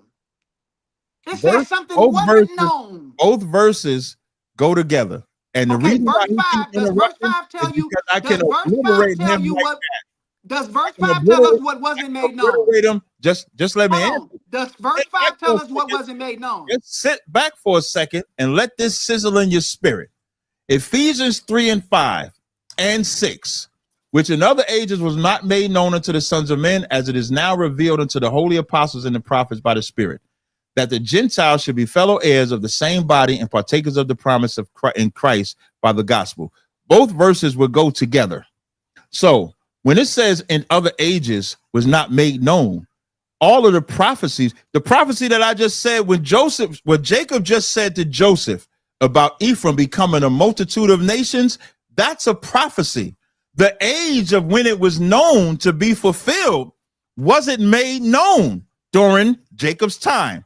When the Lord told Jacob that he would become a company of nations, that's a prophecy. The ages wasn't made known of when it was going to happen. The Ezekiel that he read about the two sticks being joined together, the only way those two sticks can be joined together is if the apostles and the prophets led by the Spirit go to the 12 tribes that are scattered abroad like James 1 and 1 and bring them back. It ain't magic. It ain't magic where the northern kingdom, southern kingdom just magically know who they are, wake up to it, and then now something is being revealed. No, what is realistic is when Christ said, go to the lost sheep of the house of Israel. So what's being made known is that those Israelites that was afar off, that was considered cut off from the promises, like Ephesians 1 says, Ephesians 1 and 4 says, according as he had chosen us in him before the foundation of the world, that we should be holy and without blame before him in love, having predestinated us unto the adoption of children by Jesus Christ himself. The writer Paul used adoption, and he used adoption in Romans, and he said the adoption only goes to the Israelites. It only goes to the Israelites because the Israelites are scattered in Ephesus. The Israelites are in Rome. The Israelites are in Corinth. The Israelites are in Galatia. The Israelites are in Pontus. The Israelites are everywhere. And now it's being made known because it wasn't known to Ezekiel when it was going to happen, but it was revealed to Paul. It was revealed to Peter. It was revealed to James. Why does James' letter say to the 12 tribes which are scattered abroad? The letter don't say to the world that is scattered abroad, to all the nations that are scattered abroad. It only says to the 12 tribes which are scattered abroad. That's what it says. I see you reverting back to precept package. That tells me a lot. I went right to the first that verse. tells me a lot because you just got done. Listen, You just got done saying the same thing over repetition. Once again, you repeating yourself, repeating what you already said, and you still haven't showed us like you did it again in Ephesians 3. You did it again, and you said it wasn't made known in other ages. And then you leave out verse 6 where it tells us what wasn't made known, and you throw something else in there that wasn't made known. That's a lie. So what? I read both verses. How many people you got watching on your stream right now? 713. Okay, you got 700 people watching on your stream right now, right? Can you, I'm talking about, can you tell us unequivocally, is verse 6 telling us what wasn't made known? Yes, I agree to that. Okay, so if verse 6 tells us what wasn't made known, why are you saying, well, they didn't know when it was going to happen? When verse 6 don't say nothing about when. It just says it wasn't known that this event was going to happen. When you read verse 5 and 6 together, a reading comprehension is a simple class you need. When you read Ephesians 3 and 5, there's not a period at the end of 5. Because I think you even made a point to say this when we was debating the first time, that the letters of Paul were just written as letters. It's only then that the scribes came and then put them in chapters. So when you read it, it says, which in other ages were not made known unto the sons of men, as it is now revealed unto the holy apostles and prophets by the Spirit. There's a semicolon. Then it says that the Gentiles. So these two verses go together. And now, who are verse 5 and 6 go together? So when you said, that's what I'm telling you. You're not telling me. You keep trying to make it seem like verse 6. You keep trying to make it seem like verse 6 is saying it wasn't made known when. The Bible says, the Bible says an unstable mind, right? No, a double-minded. And that's what you are. Because I'm double-minded? Yes. How? I'm gonna tell you, because you keep saying I'm not breaking it down when I can't break it down no better. When I'm saying, I know you got the thank you for admitting. Everybody heard him say he don't know he can't break it down no better. Everybody heard him. I'm glad you said that, because this don't need to be broken down. This is remedialness now. You showing remedialness now. So now in verse 5, when it says remedialness, which in other ages even a word. That's time. It wasn't revealed when the other nation, when the Israelites could come back. Okay, Cap, does verse 6 say that? Hold up. It was only verse 6 say it wasn't made known when. Does verse 6 say that? Verse 5 says it. So verse 5 says it wasn't made known when? It wasn't in other ages was not made known. That's what that means. What was it made known? Age. The age. Verse 6. Verse 6 is what wasn't made known. No. See, wait. You gotta make verse 6 is what wasn't made known. You already agreed to that. This is crazy work. Crazy work. In other ages was not made known. You said, does it say in other ages was not made known when? And then I read it, which in other ages was not made known. What wasn't made known? Verse 6. What wasn't made known before you get to verse 6?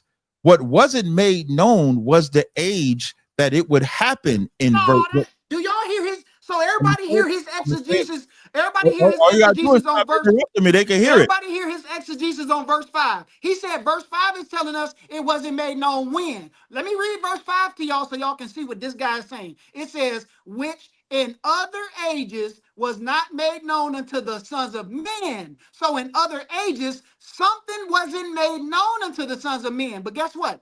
It's now being revealed unto his holy apostles and prophets. Then it tells us what wasn't made known. So the when is a non sequitur. You don't have to say when. You don't have to throw when in there, because when isn't even in view. Once again, you did it again, and you're falling on your own sword. Once again, it's over for thou. If the wind didn't matter, you copied that from Iz. If the wind, come out with your hands up. If the wind didn't matter, then the word. I got that from Perizzo 1. He got it from Iz. I don't care who he got it from. I got it and it's working right now. No problem. It's horrible. If the wind did not matter, then ages wouldn't be in the verse. And the whole point of when or the ages being in the verse is because Ezekiel and all the prophets of old was looking for this time. And now the time is here that the Israelites that are scattered can now come back and be partakers of the promise of Christ by the gospel. Because once you get to the promise doesn't go to non-Israelites. Paul, who's the writer of Ephesians, said only Israel gets the promise. Paul, who's the writer of Ephesians, says, if you're not the children of the promise, you are not the children of God. That's plain on tables. Paul, in the first chapter, says, having predestinated us unto the adoption of children before the foundations of the world. So you would have to show me before the foundations of the world, where were non-Israelites getting the promise? You would have to show me that. Once again, I know you want to run, but you can't run from this. Right here. Show me. You're trying to get away, and you're here to say, I got you where I want you, and you ain't running, Cap. You did a lot right of talking and backpedaling in the last time we did this. You didn't. But I guarantee you ain't got none of them clips of this live. I guarantee you that, right? I'm gonna clip. Listen, so, I'm gonna clip this Ephesians. I'm gonna look horrible for you. 29.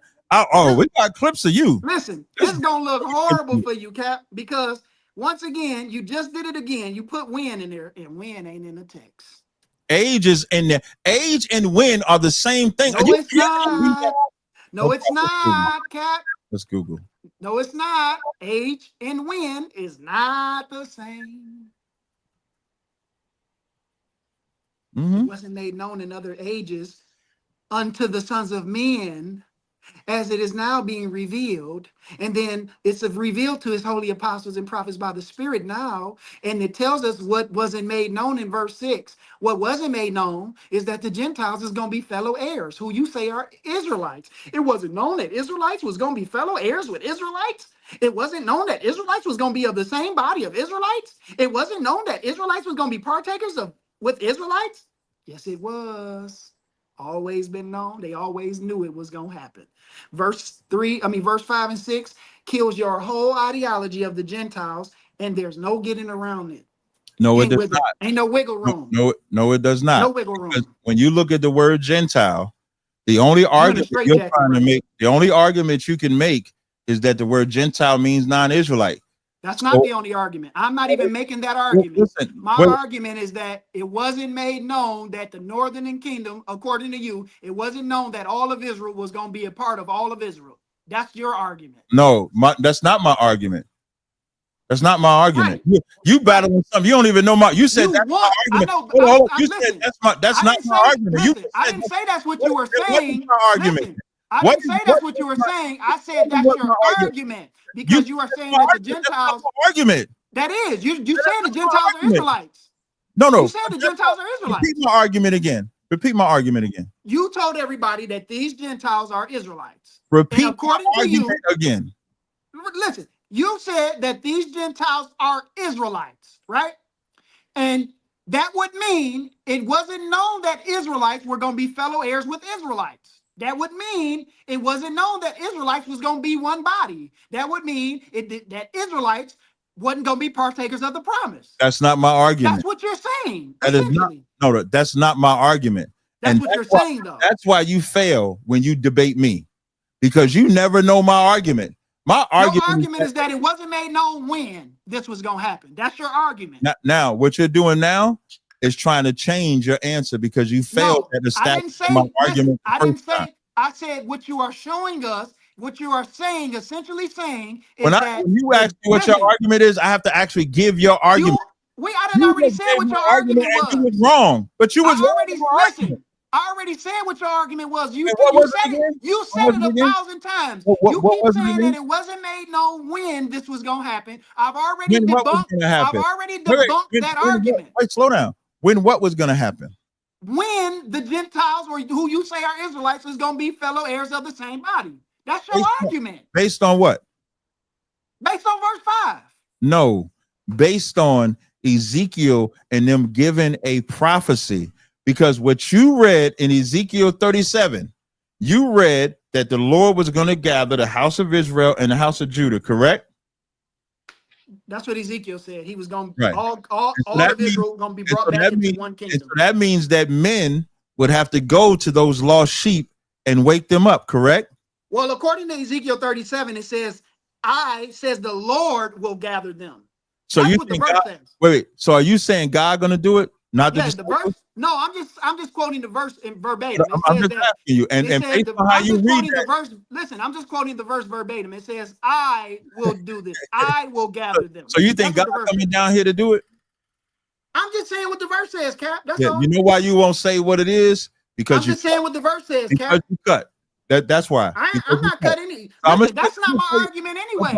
Listen, you can't cut me on something that I'm not arguing. I'm gonna just speak since you Okay, cut. you're not cutting me on something I'm that I'm telling not you, arguing. That's not bad my word. point. You can't cut me on something that I'm not Once arguing. again, I just said you read Ezekiel 37.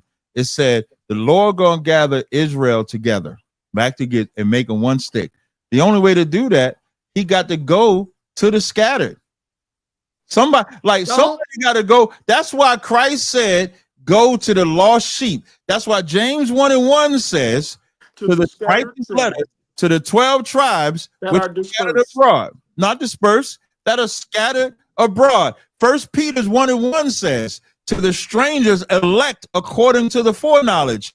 Even the first chapter of Ephesians says, having before the foundations of the world, we were brought back.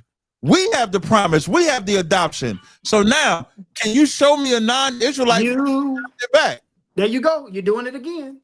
Well, we spent about 40 minutes on this subject. You know why, Cap? You know why we spent the 4? Because I keep beating you and you can't help. Because you haven't proved nothing. You keep throwing. You keep proving. You keep Here's proving. how I prove. You keep proving your point by adding something to the text, which is the word "when." Once again, the word "when" is not in verse 5. Wait a minute. Wait a minute. You were Googling age and when. What happened to that? That is not my harp. When my harp. That's your harp. That is not. My harp is Ephesians 3:6. The Gentiles. The when is irrelevant. The Gentile.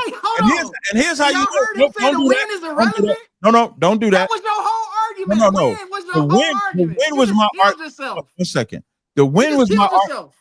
The when was my argument when I'm talking about time. What I killed you with was when I read Genesis 48:19, which you refused to answer. I asked you, Ephraim was told to become a multitude of nations. What nations did Ephraim become? I'm asking you. I know you want to get away, Cap. No, you want to run away. Why you can't answer? When I answer that, listen, I don't have to answer that because that's not my argument. That's not my argument. I don't have to answer that. You brought us here because you believe the Gentiles is not something that I'm not arguing. Wait, you believe what's my argument, Cap? Just like you asked me. What's my argument? What's my argument? Here's your argument. Your argument is that it wasn't made known that non-Israelites would be fellow heirs of the same body, partakers of his promise in Christ by the gospel until Christ revealed it to Paul. That's your position. You see how? What is your position? What is Once again, my position. I started in Ezekiel. I didn't start in Ephesians. My argument is that it was made known that all of Israel was going to be made one. That is my argument. That it was made known that all of Israel were going to be brought back from wherever they are and be made one kingdom, one body. That's my argument. Then I went to Ephesians 3 to show you how Ephesians 3 is not talking about Israelites, because in Ezekiel, he already lumped all of the Israelites together, saying that they were going to be one body. Ephesians 3 said it wasn't known to the sons of men that the Gentiles, who y'all ignorantly say are the Israelites, were going to be made fellow heirs and of the same body. We know that it was known that all of Israel was going to be one body and that they all were going to be fellow heirs and that they all was going to get the promise. That is my argument in a nutshell. But I just said what you said. You said, what is your position? I said, your position is that in Ephesians 3:6, what wasn't made known is that non-Israelites will be fellow heirs of the same body partake. That is your position. Okay, once again, I just told you what my position was. All you did was and you quoted something you said something that I didn't say. All you doing is because I'm not misrepresenting you. because all I didn't include was that you said the 12 tribes of Israel would be gathered according to Ezekiel That's my 37. argument. That's not your argument. Okay. Oh, So my your argument, only once argument, again, so my you argument telling me once your again. argument, wait, so you telling me your argument is not that Ephesians 3 and 6, that those are non-Israelites that should be. Okay, once again, Are you saying my that's not your argument, just tell me yes or no. once again, my argument is that you can't start my argument from the verse that I didn't start with. But we agree on Ezekiel 37. We disagree on Ephesians 3. I'm only talking about where we disagree. My argument did not start in Ephesians. But that's where we disagree. I don't have to recap what we agree on.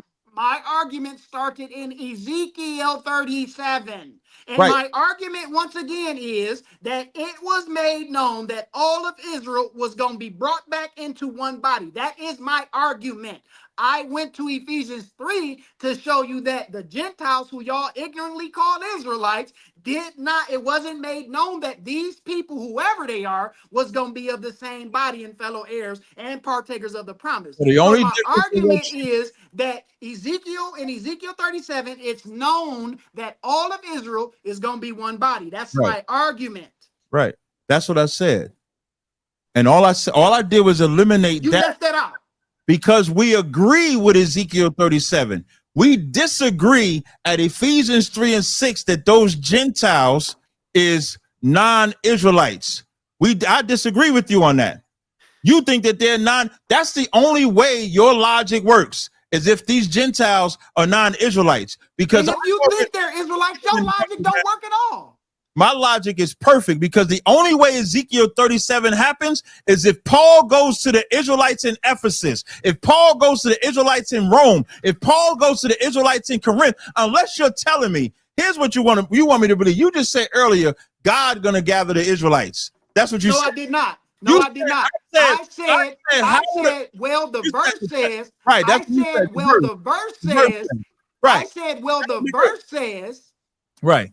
I'm just going based off because this is the verse I brought us to. Right. So you can't misrepresent me. That's why I said, well, the verse says.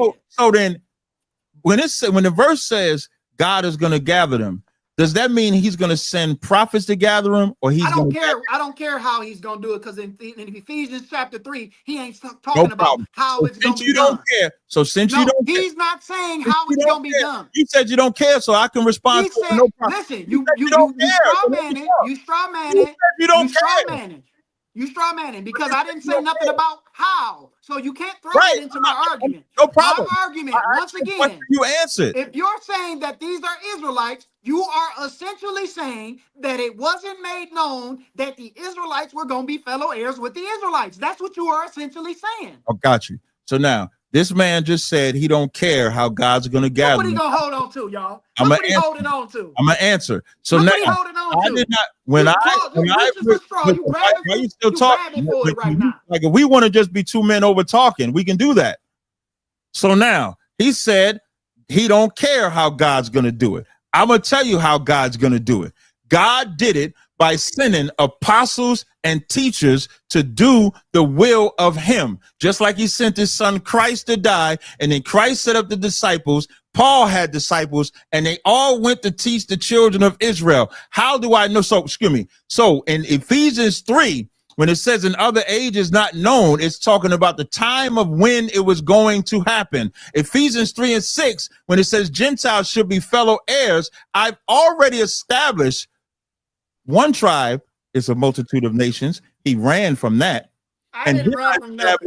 Then what does it mean when Ephraim is a multitude of nations? I didn't run from nothing. What does it mean? I did was, what does it mean? I grabbed my fishing rod. I grabbed my fishing rod and brought you back to the point. That's all I did. You can't be professional. What does it mean when Ephraim was going to become a multitude of nations? Listen, you did this the last time, and you're not going to get away with it this time. You can't answer it.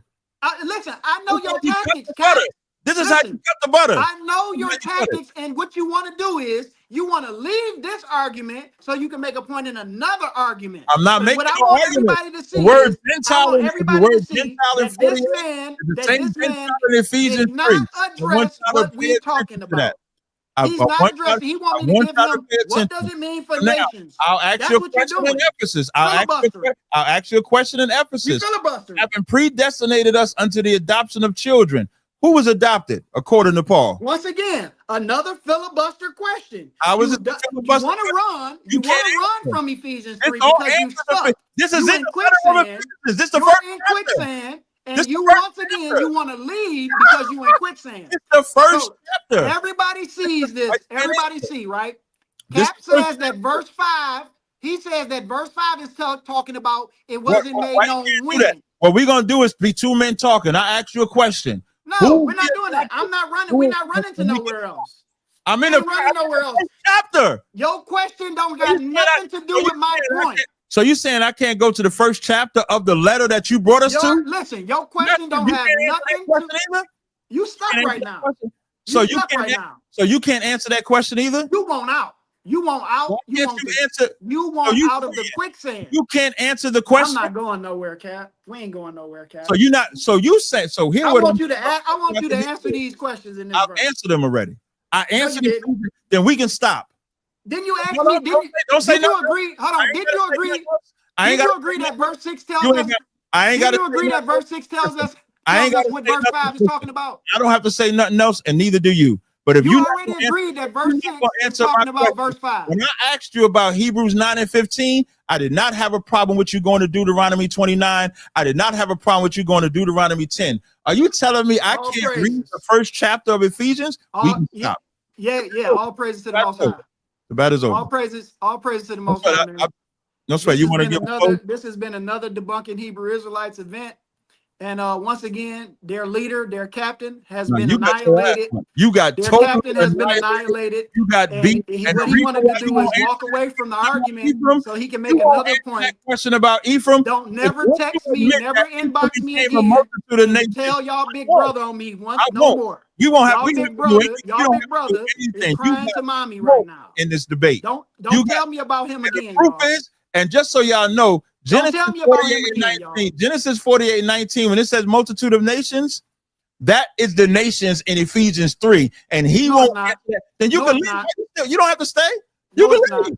Then you can leave. Get over. You can leave. No, it's not. And who is Ephraim? And who is the multitude of nations that Ephraim became? The multitude of nations is Ephraim. When Hosea says that Ephraim gonna be swallowed up of the Gentiles, and they shall be among the Gentiles. So all of them becoming nations. When they become a multitude of nations, that's them becoming being swallowed up of the nations around them. Because you mentioned on that word Gentile, that's them being swallowed up of the nations. Right. So as they swallowed up in them nations, they would be. And here's what he did by walking into the body bag. What he did by walking into the body bag. You have been body bagged. Body bagged by Captain Tazaryach. This is what he got to do. What he did by walking into that body bag. This is what it's come to. When he said that Ephraim got swallowed up by the nations, that means Ephraim is mixed in within the nations. And when he read Ezekiel 37, let's read what Ezekiel 37 said. You ain't got to stay. Remember, you ain't want to answer no questions. I ain't got to make you stay. I can keep going without you. Unlike you, I don't need you. Ezekiel 37 and 2. You need something. And I will make you one nation in the land and the mountains of Israel, and one king shall be unto them. Verse 23. Told y'all he could leave. Neither shall they defile themselves any more with their idols, nor with their detestable things, nor with any transgressors, but I will save them out of their dwelling places. How did he do it? He did it by sending Paul, Peter, and the disciples.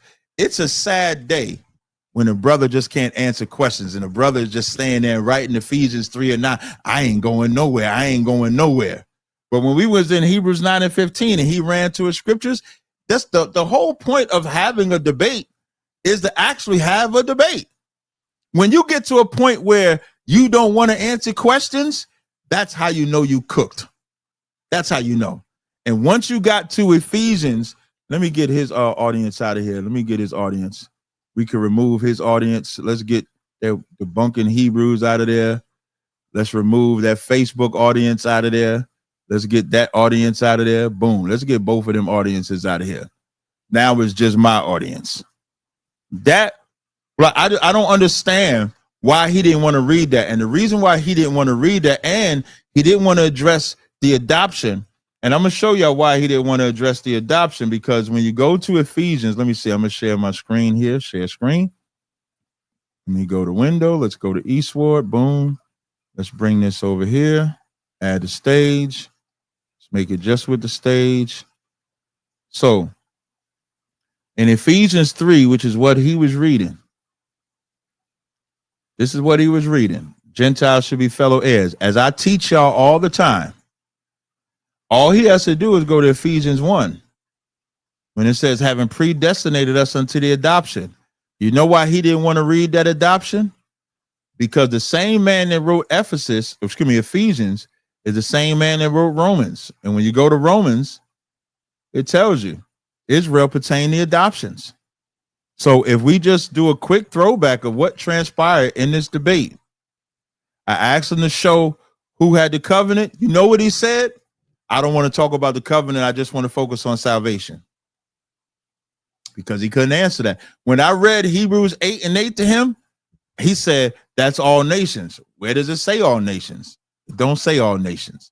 The only word I made up today was remedialness. So I do want to correct myself, but I'm black. You know, black people, we make up words and stuff like that.